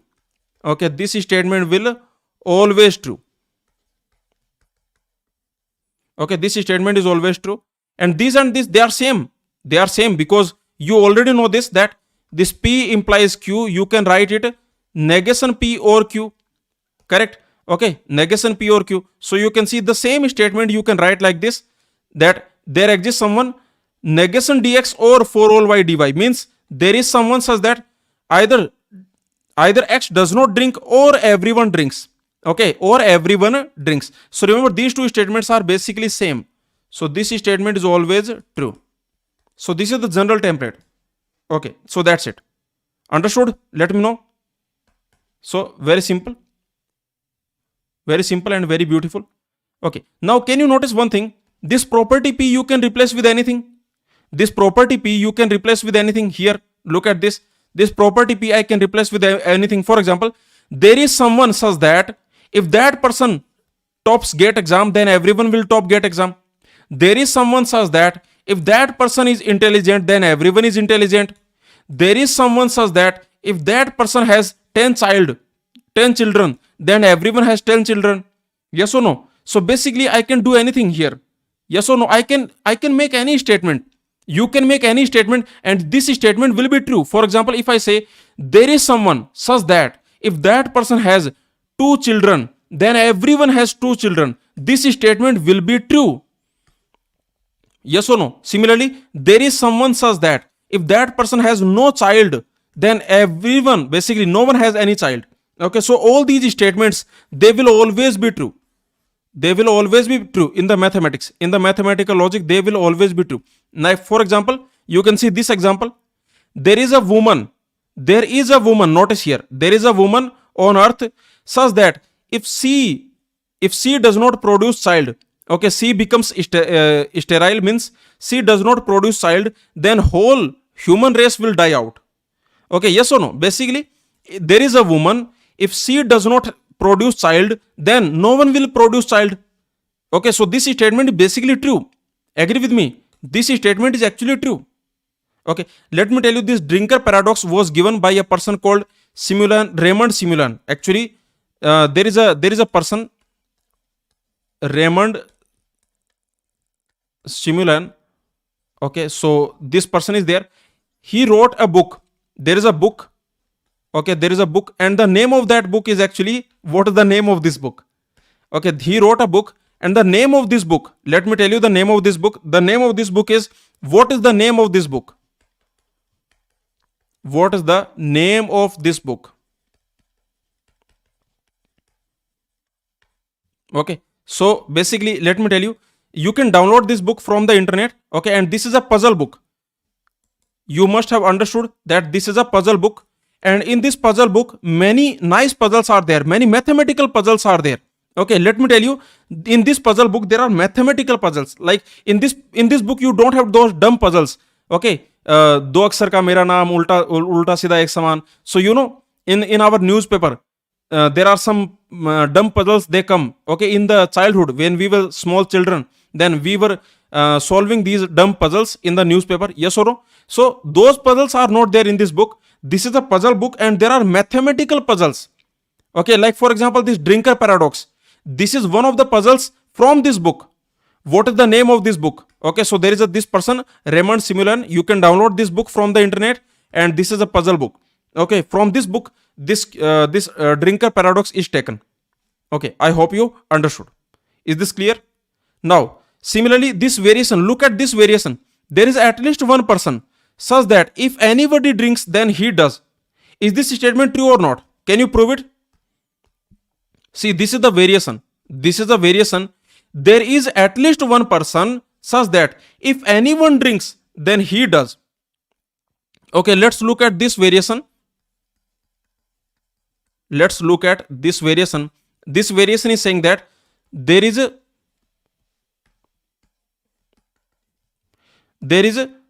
some person. Okay, there is someone. Again, this is saying that there is someone, let's call it X, such that if anybody drinks, if anyone drinks, then that person drinks, then X drinks. Okay, so this is the statement. Read this statement. There is at least one person such that if anybody drinks, then he does, then that person will drink. Okay, now again you tell me, can you prove this statement? Is this statement true or false? Now you are expert. Just convert this statement into first order logic and prove it. See, this is saying there is someone. There is someone. So what you will write? You will write there exists X. Agree with me? Okay, this is what you are going to write. Such that. Okay, there is a such that. So such that. This is such that. This is a such that. Right? Yes or no? So this means such that. Next what you will write? Next you will write if then. Yes or no? So there is if part, there is if part, and there is then part. If part, then part. Now you tell me, if anyone drinks, how to write this? Please tell me, how to write this one? If anybody drinks. How to write this one? If anybody drinks. Anyone drinks. How to write this? Very simple. Anyone drinks means there exists someone who drinks. Yes or no? If anyone drinks, means there exists someone who drinks. Okay, there exists someone who drinks. There exists Y who drinks. Then X drinks. Then X drinks. Okay, then in this situation, X drinks. Okay, now let's prove that this statement is always true. How to prove this? So now this is your statement. There exists X such that there exists Y, dy implies dx. Okay, so this is the given statement. Now let's prove this. How to prove this? You have two methods. So proof number one. What is the proof number one? Tell me. You can use null quantification rule.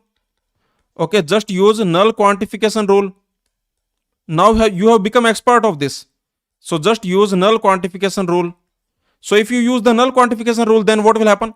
See this statement, let's call it A. This statement is A. There is no free variable in A. Yes or no? Can you notice there is no free variable in A? So A has no free variable. A has no free X. A has no free variable X. No free variable X. Okay, so tell me, then in this situation, I can rewrite this S. I can say that S is basically, okay, actually, let me tell you this. There is another null quantification rule. Okay, just let me tell you. There is another null quantification rule.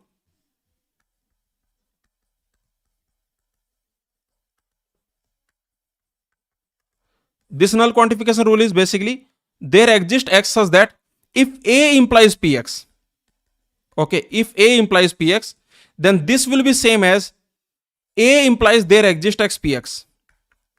A implies there exists X Px. So please understand the difference between these two.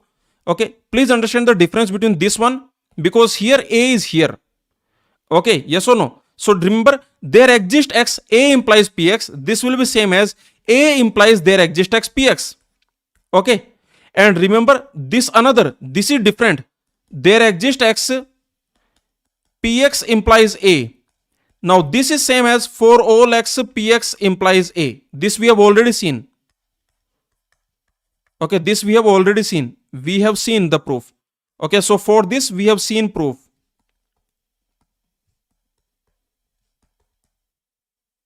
Right.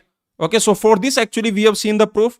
But actually the first one is also very easy to prove. Okay, you can easily prove the first one. Can you prove it? Okay, let's prove this. Again, you can easily prove it. The proof is like this. Just create two cases. A true, A false. A true, A false. Just create two cases. Yes or no? Just create this case. Now tell me what will be LHS if A is true, and what will be RHS if A is true. Let me know. If A is true, what will be LHS? What will be RHS? See, if A is true, true implies alpha. What is that? True implies alpha. That is same as alpha. Okay, true implies alpha. That is same as alpha. So you can easily see the LHS will be there exists X Px. And what will be RHS? If A is true, then A implies alpha. That is alpha. So that also will become there exists X Px. So can you notice they are same? LHS, RHS, they are same. Okay, and in this case, when A is false, false implies anything. False implies anything that is true. So here LHS is true. And what about RHS? And what about RHS? Okay, if A is false, then false implies anything that is true. So this is also true. So again, you can notice LHS equal to RHS. Yes or no? So very simple. Again, LHS equal to RHS. Here also LHS equal to RHS. So this is the proof. Yes or no? This is the proof. Agree with me? So this is what I am telling you, that you can just use this rule. Okay, so this S you can rewrite. Okay, so because we have already seen this, so let me write this note here. Note, if you have this statement, there exists X, A implies Px, then that is same as A implies there exists X Px. Okay, A implies there exists X Px. Like this you can write. Like this you can write. Okay, so very easy. So the same thing you can do here. This S you can rewrite. You can rewrite that A implies means this is your A. There exists y py. A implies there exists x dx. There exists x dx. Now they are same. Now they are same. If this is B, if you call this B, then this is also B. B implies B is what? B implies B is true. B implies B is always true. Okay, so this is your proof. So hence proved. So very simple. So this variation also you can easily prove. Is this clear? Okay. Yes. Amit is saying using contrapositive also we can prove. Yes, very easily we can prove. Very good. Very good, Amit. We can prove using contrapositive. So let me give you proof number 2, that is using contrapositive. Okay. Using contrapositive. So let me give you proof number 2, that using contrapositive.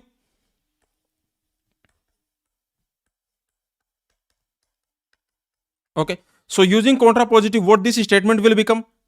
Okay. See, the statement will become like this. You just do the contrapositive, that will become dx, negation of dx implies negation of there exists y dy. Okay, what will be negation of there exists y dy? You already know. Negation of there exists y dy, that will become for all y. This existential quantifier will become universal quantifier, negation dy. Yes or no? Very simple.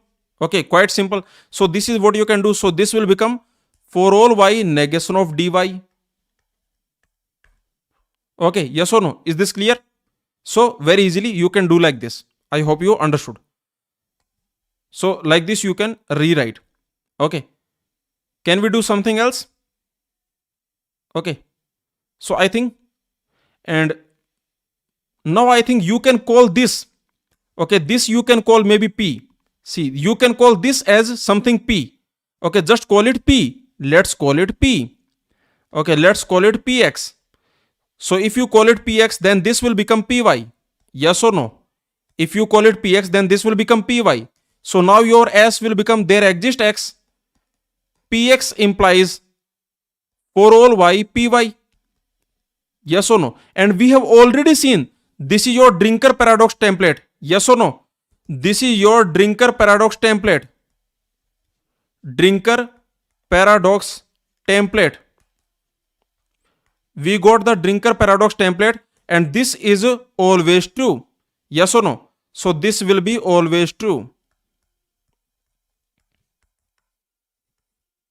So this is how you can do. Amit, very good.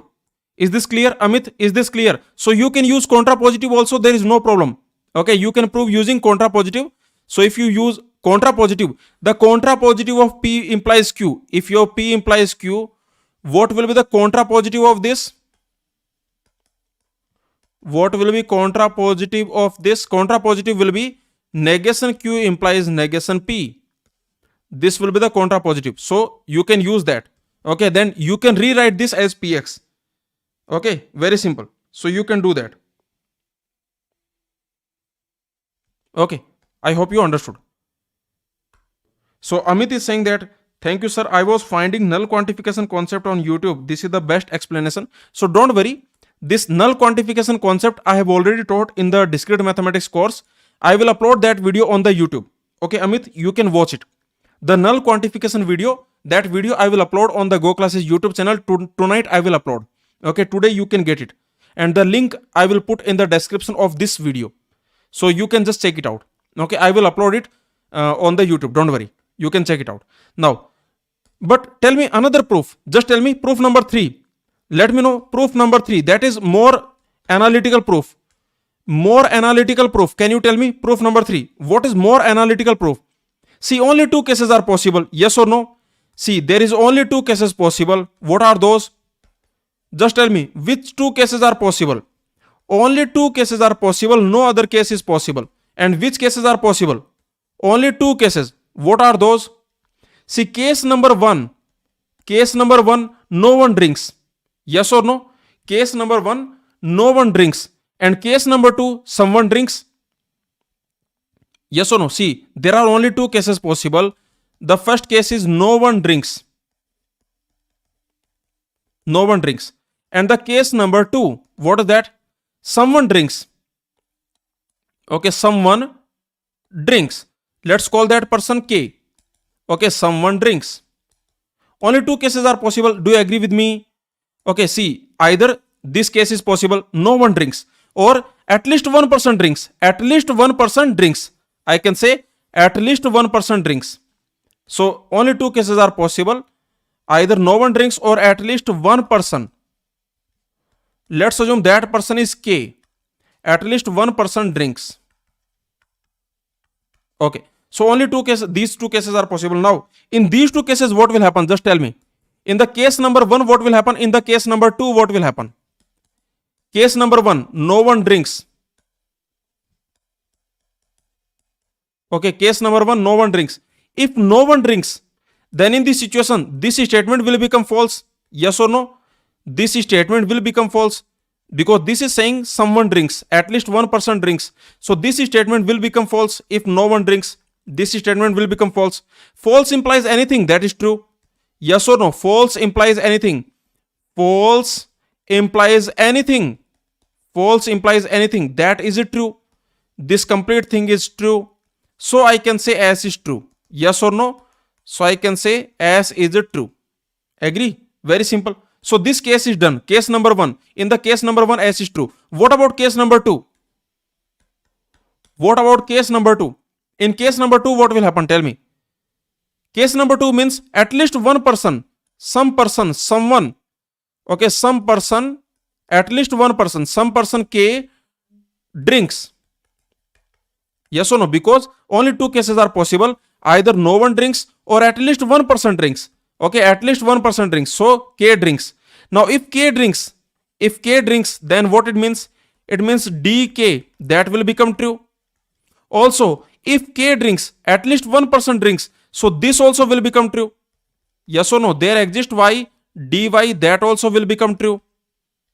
Correct. Okay, because at least one person drinks, so there exists Y, dy, that also will become true.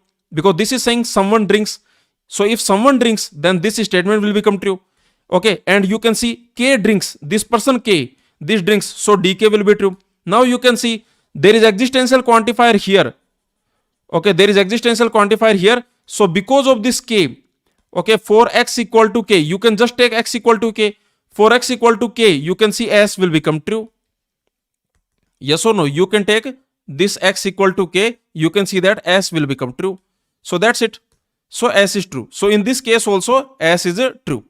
I hope you understood. So remember, this statement is also true. So we have seen, this is the conclusion what we have seen. With proof we have seen everything. This is the conclusion what we have seen. Basically we have seen this thing, that there exists X. Okay, there exists X. If this X will drink, then everyone will drink. Okay, if this X will drink, then everyone will drink. Means there is someone such that if X has property P, then everyone has property P. Okay, now this statement is always true. This statement is always true.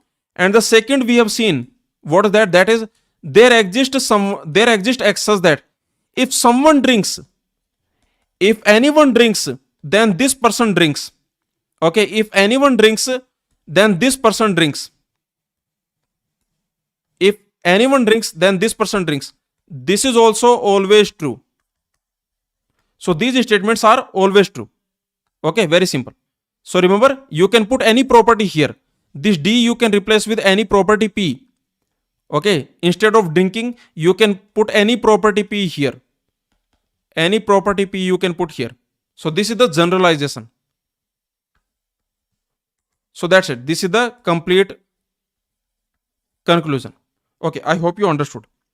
Now, do you want some more questions based on this? Do you want to practice? Whatever we have seen so far, do you want to practice? Let me know. If you want to practice, you can solve this question. This question is taken from Stanford University. Okay, you can see this is a very nice question. Basically, the question is saying that below are 6 statements in first order logic. 6 statements are given to you in the first order logic. Okay, each of these statements is one of the two types. Every statement is one of the two types. Okay, either the statement means, okay, what the statement means, either everyone is happy or no one is happy, or the statement is always true, or the statement is always true. Now let's find out which statement is which. Which statement is always true? This is what we need to find out. Is this clear? We need to find out which statement is always true. Okay, so let me check. Let me quickly tell you. Let's see the first one. What about the first one? Is this always true? What about the first statement? Is this always true? For every x, everyone is happy, then someone is happy. Is this statement always true? Please tell me. The first statement, is this always true? The first statement is, if everyone is happy, if everyone is happy, then someone is happy. If everyone is happy, then someone is happy. Is this statement true or not? Please tell me. Look at this statement and tell me, is this statement always true or not? Yes, this statement is always true. Because we are saying, if everyone is happy, then at least one person is happy. Yes, of course. So this statement is always true. This statement is always true, right? What is the reason? The reason is simple. Because you are saying, if everyone is happy, then at least one person is happy. Of course. Okay. If this will be true, then automatically this will be true. Yes or no? Agree or not? Very simple point. Okay. So if this statement is true, if everyone is happy in the domain, this is your domain. Okay. This is your domain. In the domain, you have A1, A2, and so on. These people you have. So now you can notice, if everyone is happy, if everyone satisfies this property H, then someone will definitely satisfy this property H. Yes or no? So this statement is basically always true. Remember one thing, that domain is always non-empty. Okay, remember this point, that domain is always non-empty. In first order logic, domain is always non-empty. Domain is always non-empty. Okay, by default, domain is always non-empty.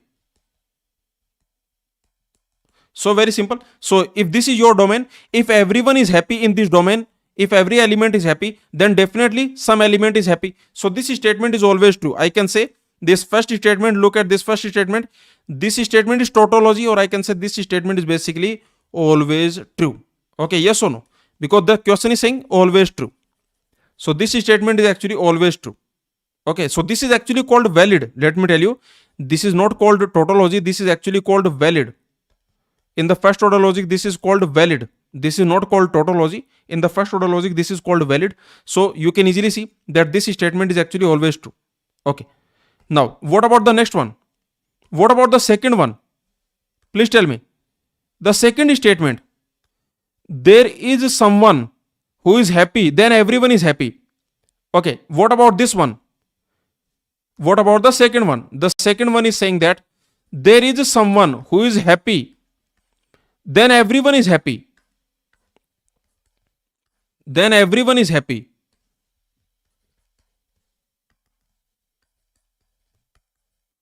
See, this statement is definitely not valid. Yes or no? This statement is not always true. What this statement actually means? This actually means, you already know that P implies Q. You can rewrite as P bar or Q.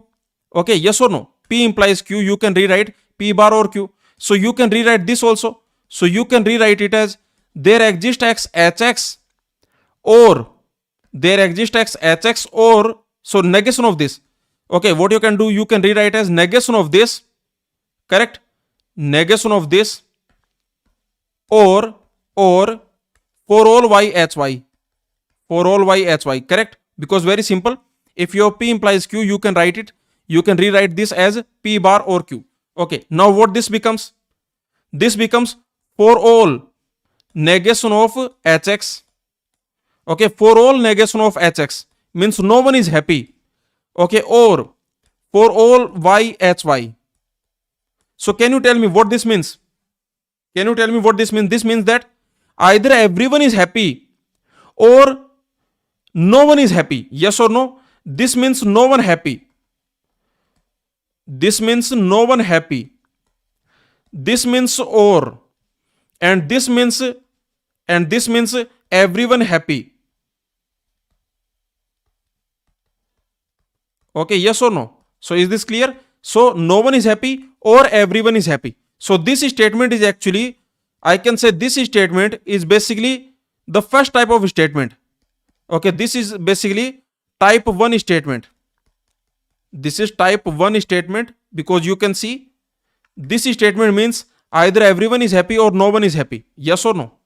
This statement means either everyone is happy or no one is happy. So this statement is basically not always true. Not always true. This statement is not always true. This statement is basically type 1 statement, not type 2 statement. Not a type 2 statement.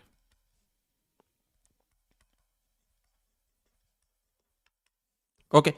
What about the next statement? What about this next one, third one? Please tell me. What about the third one? For all x, hx implies there exists y, hy. What about this one? You can use the null quantification rule and you can easily see this. Okay, let's see the third one. The third one is for all x, what you are saying? For everyone you are saying that if this is happy, okay, if this is happy, then someone, there exists y someone who is happy. Okay, look at this statement. Now again you can apply the what you can apply? You can apply the null quantification rule. Yes or no? You can apply the null quantification rule. So what is the null quantification rule? What is the null quantification rule? Here you can just simply apply null quantification rule because this is your a. Because this is a.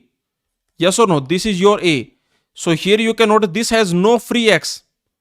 Has no free variable x. This has no free variable x. Right? Correct? So you can see, you can use the null quantification rule. This is the null quantification rule that for all x, px implies a, that is same as, you can prove it easily. Okay, we have already proved it. This is same as there exists x px implies a. Okay, there exists x px implies a. So what you can rewrite? You can rewrite this as there exists x hx, there exists x hx implies a. And what is a? A is there exists y hy. Yes or no? Now you can notice this is your b and this is your b. What is b implies b? That is always true. Yes or no? B implies b, that is always true. Is this clear? So this is the simple point that this will become always true. Yes or no? This statement is always true. Is this clear? Very simple. I hope you understood. So the null quantification rule is very useful. Do you understand? Yes or no? You can prove this very easily. Just create two cases, a true, a false. Yes or no? Very easy to prove. Okay, very easy to prove. This a has no free variable x. So this a does not depend on x. This does not depend on x. So you can prove it very easily. You can create two cases. Case 1, a is true. Case 2, a is false. Okay, you can easily prove it. So the null quantification rule, this is very useful. Do you agree with me? Yes or no? Very simple. But actually you can prove this by other method also. What is that? See, this third statement, can you give me another proof for this? Can you give me some analytical proof for this? Let me know. Can you give me some analytical proof for this statement? Give me analytical proof. How many cases are possible? Again, two cases are possible. Yes or no? Again, only two cases possible. Only two cases are possible. What are those two cases? Please tell me. What are those two cases? Only two cases are possible. Only two cases are possible. What are those two cases? Just tell me. Which cases should I create? Case 1, case 2. Which cases should I create? Tell me, which cases should I create? See, the first case is everyone happy. Okay, yes or no? The first case I can create if, okay, here, what I can do? Tell me. I can create two cases I can create here. And what two cases I can create here? Tell me. Okay, I can say that no one happy. No one is happy. Either this case is possible that no one is happy. No one is happy. Either this case is possible. And the case 2, at least one person is happy. At least one person K is happy. K is happy. Yes or no? Agree? Two cases I can create. The first case is no one is happy, and the second case is at least one person is happy. Okay, at least one person is happy. So only two cases are possible. Now in the first case what will happen, and in the second case what will happen? Tell me. The case number one is no one is happy.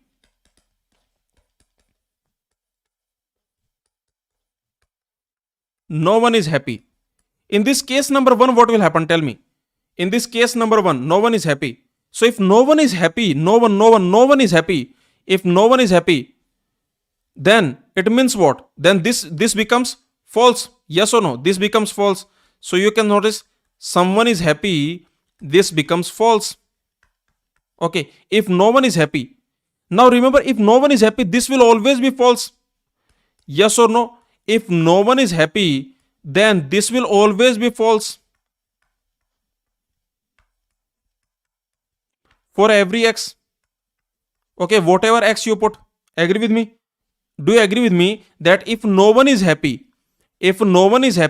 then this happy will always be false. This hx will always be false. For any x, you can put any x here. So can I say this third statement, can I say for all x? See, this will always be false, right? Agree with me? Whatever x you take, you can take whatever x you take, this will always be false. This is false. What is false implies false. What is false implies false. That is true. That is true. So this statement has become true. Yes or no? So this statement has become true. So in this case, this statement is true. What is the case 2? Please tell me what the case 2. Let me know. The case 2 is at least one person is happy. Yes or no? At least one person K. There is one person K. At least one person K is happy. Okay. Now, if at least one person K is happy, then what I can do? This person K is happy. At least one person K is happy. Then in this situation, I can say that someone is happy. This statement will be true. Correct? This will be true. This will be true because someone is happy. This will become true. Agree? Okay. If at least one person is happy, then this statement will become true. There exists y, hy. This statement will become true. And for this K, for this person K, this happy K also will become true. Okay. For this person K, this happy K also will become true. So now you can notice that this third statement, remember, this third statement has become like this. That for all x, okay, hx implies, see, this statement is true, right? Okay, yes or no? This is true. This is true. Because at least one person is happy, so this statement will be true. Anything implies true. What is that? Anything implies true. Anything implies true. That is true. Anything implies true is true. So this third statement has become true. So this third statement has become true. Is this clear? So that's it. Please tell me. Let me know. So that's it. So this is the proof. I hope you understood. Is this clear? Please tell me. So this third statement we have proved. Okay, we have proved by two ways. Proved by two ways. Yes or no? Two proof I have given you. Proved by two methods. So this statement number 3, that is always true. Is this clear? Please tell me. Let me know. I am providing you the complete analysis, all the variations, Stanford question, everything I am providing you. Okay, from one question I have created maybe 10 or 20 question I have created. Yes or no? In the All India mock test, only one question I gave you. But from that, now we have created almost 10 or 20 questions I am solving. Please tell me, are you enjoying this? Let me know. Please tell me. Let me know. So very simple. Now what about this next one? This fourth one. What about the fourth one? There exists x. hx implies for all y, hy. This statement we have already seen. This is your drinker paradox. This is your drinker paradox template. Yes or no? Drinker paradox template. This is your drinker paradox template. You already know this statement is always true. Yes or no? There is someone. If that person is happy, then everyone is happy. This is your drinker paradox template. Yes or no? This is the drinker paradox template. There is someone such that if that person is happy, then everyone is happy. So this statement is also always true. Okay, what about the next one? What about this one? Please tell me. For all x, there exists y. Happy implies hy. Let me know. What about this one? See, very simple. For all x, this is the fifth one. The fifth one is saying for all x, there exists y, and inside you have hx implies hy. This is what you have, right? Okay. So now what you can do? Again, you can simply apply the, what you can do? You can again simply apply the null quantification rule. You can simply apply. You can simply apply the null quantification rule. Yes or no? Okay. Or what you can do? See, the method is very simple. See, this is saying for everyone there is someone. Okay. For everyone there is someone. If you have this type of template, for everyone there is someone, then what diagram you will create? This nested quantifier. For everyone there is someone. For every x there is a y and something something something. Then you will create this type of nested, this type of diagram you can create. That for everyone there is someone. Here you have x, here you have y. Remember, for everyone there is someone means for everyone there is someone. For everyone there is someone. For everyone there is someone. Okay, for everyone there is someone. So like this, I hope you understood. So this is the point. Is this clear? This is the point, that for everyone there is someone. So this is the diagram you can create. So here what you can do, the same thing you can do that. Let's assume the domain is A1, A2, something like this. Let's assume the domain has, let's assume A1, A2, A3 and so on. Okay, so this is the domain A1, A2, A3 and so on. Okay, so this is the domain of x. Remember, this is same. Every element, every variable will have the same domain. Okay, remember, in the first order logic, if I give you some first order logic expression, then every variable will by default have same domain. So x comma y, they have the same domain. Okay, in the first order logic, every variable has the same domain. So now this is your x. Okay, and similarly this is your y. Y is a1, a2, a3 and so on. Now you tell me, this is saying hx implies hy. Okay, for everyone there is someone. So now you tell me, can I say for a1 there is a1? Will this be true or not? Okay, just this complete thing. Let me call this complete thing. Please tell me this complete thing. Let me call it px. Okay, maybe let's call it p. Just let's call it p. Okay, let me call it p. Now you tell me, please tell me, will this p be true or not? If I do like this, for everyone there is someone. For a1 there is a1. For a2 there is a2. For a3 there is a3. If I do this, now you tell me, this p will be true or not? For everyone this p will be true or not? Yes, this p will be true, right? Okay, because you can see ha1 implies ha1, that is true. Okay, yes or no? ha2 implies ha2, that is true. ha3 implies ha3, that is true. Yes or no? Is this clear? And so on. Is this clear? Please tell me. So everyone has someone, right? So this statement has become always true. Correct? Is this proof clear to everyone? Please tell me. So very simple, right? Yes or no? So this is your proof. Did you understand this proof? Please tell me, because you are saying for everyone there is someone. For everyone there is someone. So what you can do, very simple. Okay, for every x, this is your a1, a2, a3 and so on. For every x there is someone, a1, a2, a3 and so on. Now you can see, for everyone there should be someone such that this is true. Okay, such that this is true. hx implies hy, such that this is true. So what you can do, yes, very simple, you can do this. Okay, this is your x, this is your y. Now you can just do this. Now you can easily notice, for everyone there is someone. For a1 there is a1. For a2 there is a2. For a3 there is a3. For a4 there is a4. Yes or no? And so on. So now you can easily see that for every element, whatever element you take, this has become true. Okay, yes or no? This has become true. ha1 implies ha1. Of course, this is true. Okay, of course, this is true. Similarly, ha2 implies ha2. Again, that is also true. Similarly, ha3 implies ha3. Again, that is also true. Okay, dot dot and so on. So whatever you take, this true will keep going on. Is this clear? So can you notice this statement is true? Yes or no? This statement is equivalent to true. This is your proof. I hope you understood. But of course, you can apply the null quantification rule also. Okay, you can apply the proof number 2 using null quantification rule. How you will do that? Okay, let me tell you proof number 2 using null quantification rule.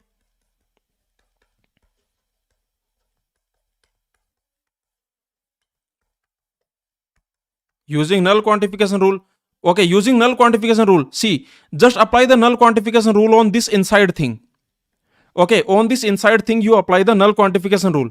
Notice one thing, you have this. Okay, notice one thing, you have this not. There exists y. Inside what you have? There is hx implies hy. Now, can you notice? Please notice here. Okay, see, just very simple point. Just notice here. If I write like this, there exists y. Okay, inside what you have? You have hx implies hy. Okay, so can I say this is a? Because this does not have any free variable y. Yes or no? This a does not have any free variable y. Yes or no? This a has no free variable y. Has no free variable y.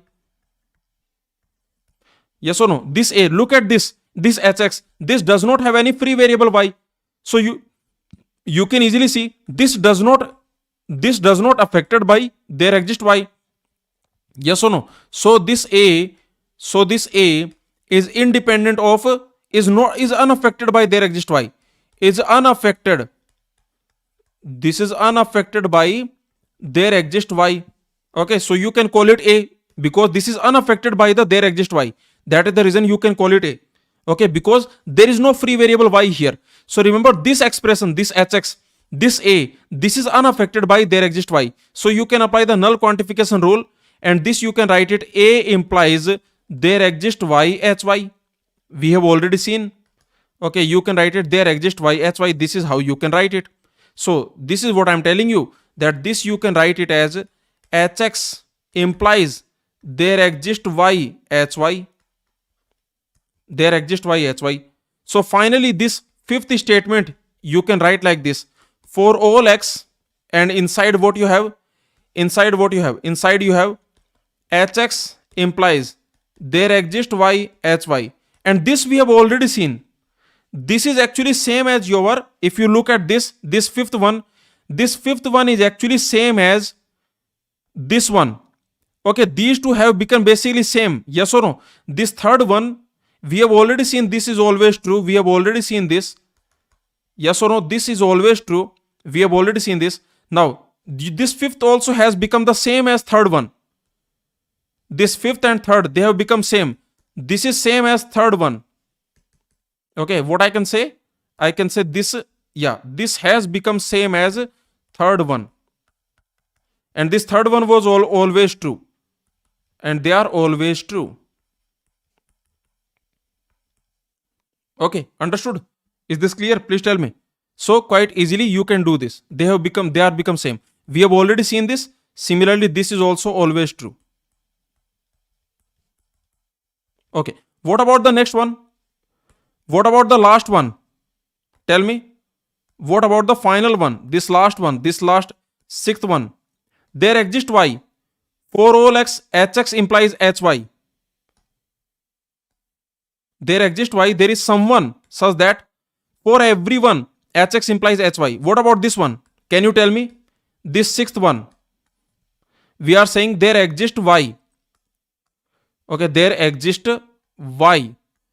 For all x. Okay, inside we are saying hx implies hy. Hx implies hy. Now how to solve it? Anyone? Please tell me.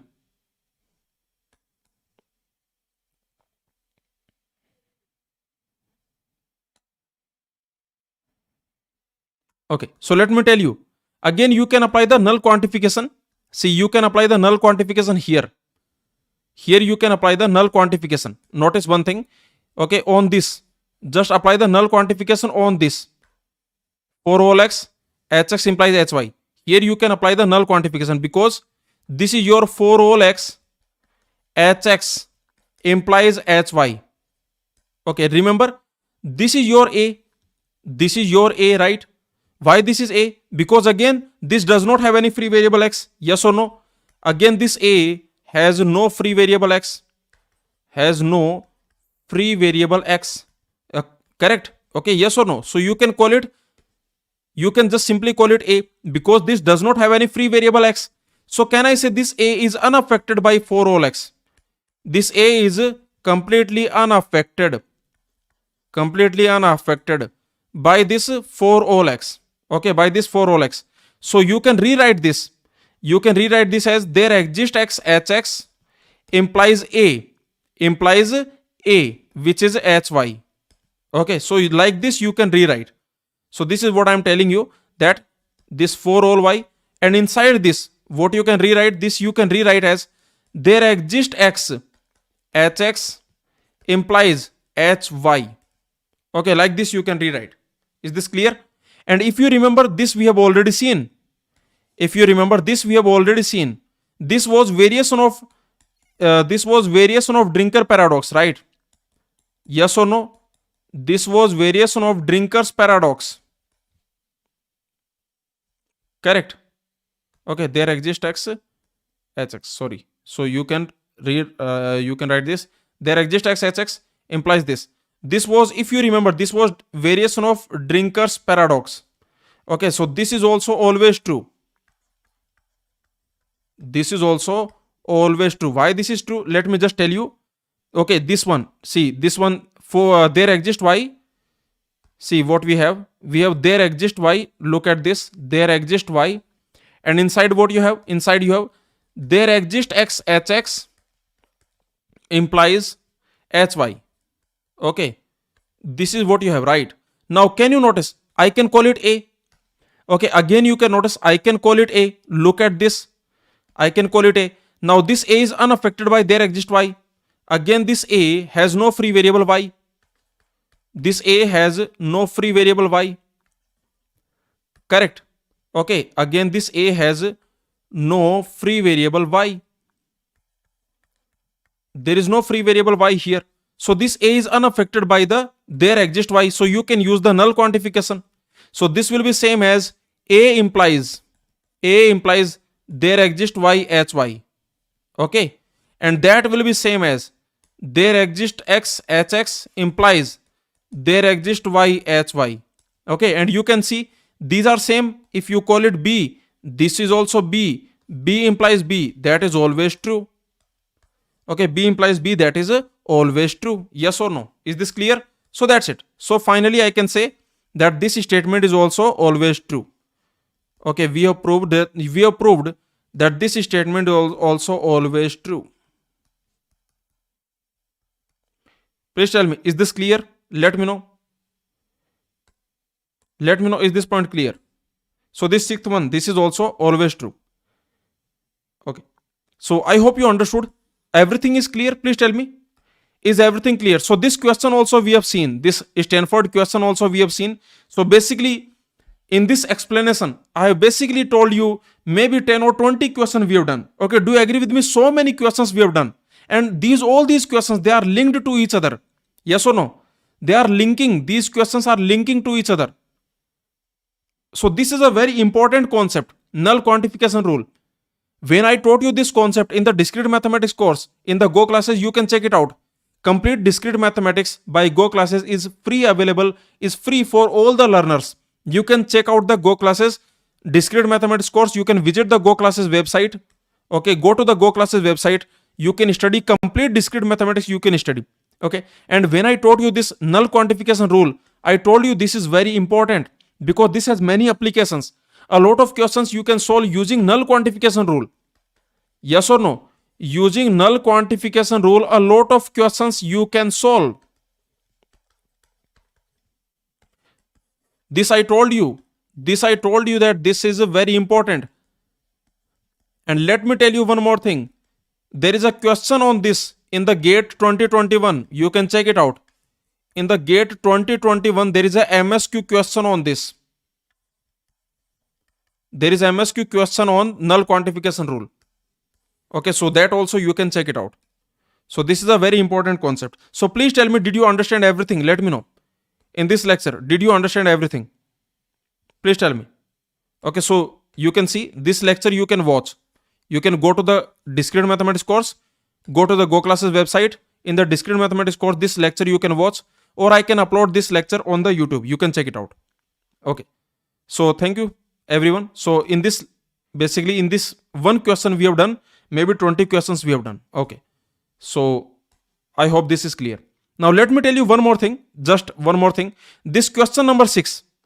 Okay, let me give you one more idea of this. This question number 6. Let me tell you one more proof of this.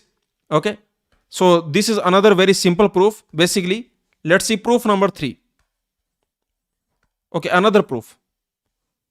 Let me tell you another proof. So the another proof is like this. See, this is there exist y for all x. Yes or no? It's like there exist for all. There exist for all. And there is something, something, something. So what the diagram? This is a nested quantifier. So you can create this type of diagram you can create. Okay, that there exist for all. Means there is someone. There is someone for everyone. There is someone for everyone. Okay, yes or no? So now let's check it. So you can see, let's assume that domain, your domain is, let's assume A1, A2 and so on. A1, A2 and so on. This is the domain. Now in this situation, this is your y. Okay, this is your y. This is A1, A2, A3 and so on. And this is your x. A1, A2, A3 and so on. Now remember the diagram. Don't forget the diagram. The diagram is like this. Okay, the diagram is like this. Now you can notice one thing. See, we need someone. There exists y. There exists y. We need someone. We need someone such that this statement must be true. Such that this statement must be true. Let me call it P. Now you can see only two cases are possible. What are those? See, only two cases are possible. What is the case 1? What is the case 1? For someone, P is true. Yes or no? For someone, I can say P is true. Yes or no? For at least one person, okay, for at least one AI, P is true. For at least one element, for at least one person, this P is true, right? Yeah, sorry, this H is true. For at least one person, okay, at least one person is happy. Okay, just understand like this, that this is the case number 1. At least one person, maybe this person A3. Okay, maybe this person A3. So at least one person is happy. At least one person is happy. This is the case number 1. And what is case number 2? What is case number 2? Case number 2 is no one is happy. Yes or no? Only two cases are possible. Case number 1. Case number 1. At least one person is happy. At least one person is happy. Maybe this A3 is happy. Maybe this A3 is happy. Okay, at least one person is happy. Maybe A3 is happy. And the case number 2. No one happy. No one happy. Only two cases are possible. Either this case is possible that no one is happy, or this case is possible at least one person is happy. At least one person. Okay, now you can see, if this person A3 is happy, then what I can do? I can choose this A3 with everyone. I can choose this A3 with everyone. Yes or no? I can choose this A3 with everyone. What will happen? With everyone, what will happen? HX implies HA3. Yes or no? Because HX implies HY. HY is here. Okay, so HY is here. HX implies HY. Now this is true. Okay, with everyone I can select this A3. With everyone I can select this A3. Now this is true. Anything implies true, that will be true. So finally I can say anything implies true, that is also true. Yes or no? So this is also true. Very simple. So this case number 1, that is done. Yes or no? This case number 1 is done, that finally this expression is true. In the case number 1, this expression is true. Okay, this expression is true in the case number 1. In the case number 2, what will happen? In the case number 2, what is going to happen? No one is happy. Okay, no one is happy, remember, no one is happy. So now you can do whatever you want. No one is happy, so you can select this. Okay, no one is happy, so you can select this. Now what will happen? Because no one is happy, so you can see that what will happen? Because no one is happy, so this side always will be false. Okay, yes or no? So no one is happy, so it will be like false implies false. It will be like false implies false, and that is true. and that is true.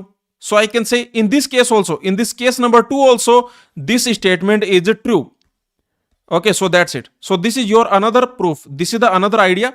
So you like this also you can prove. So you can see this six number statement, this is always true. Okay, so I hope you understood this.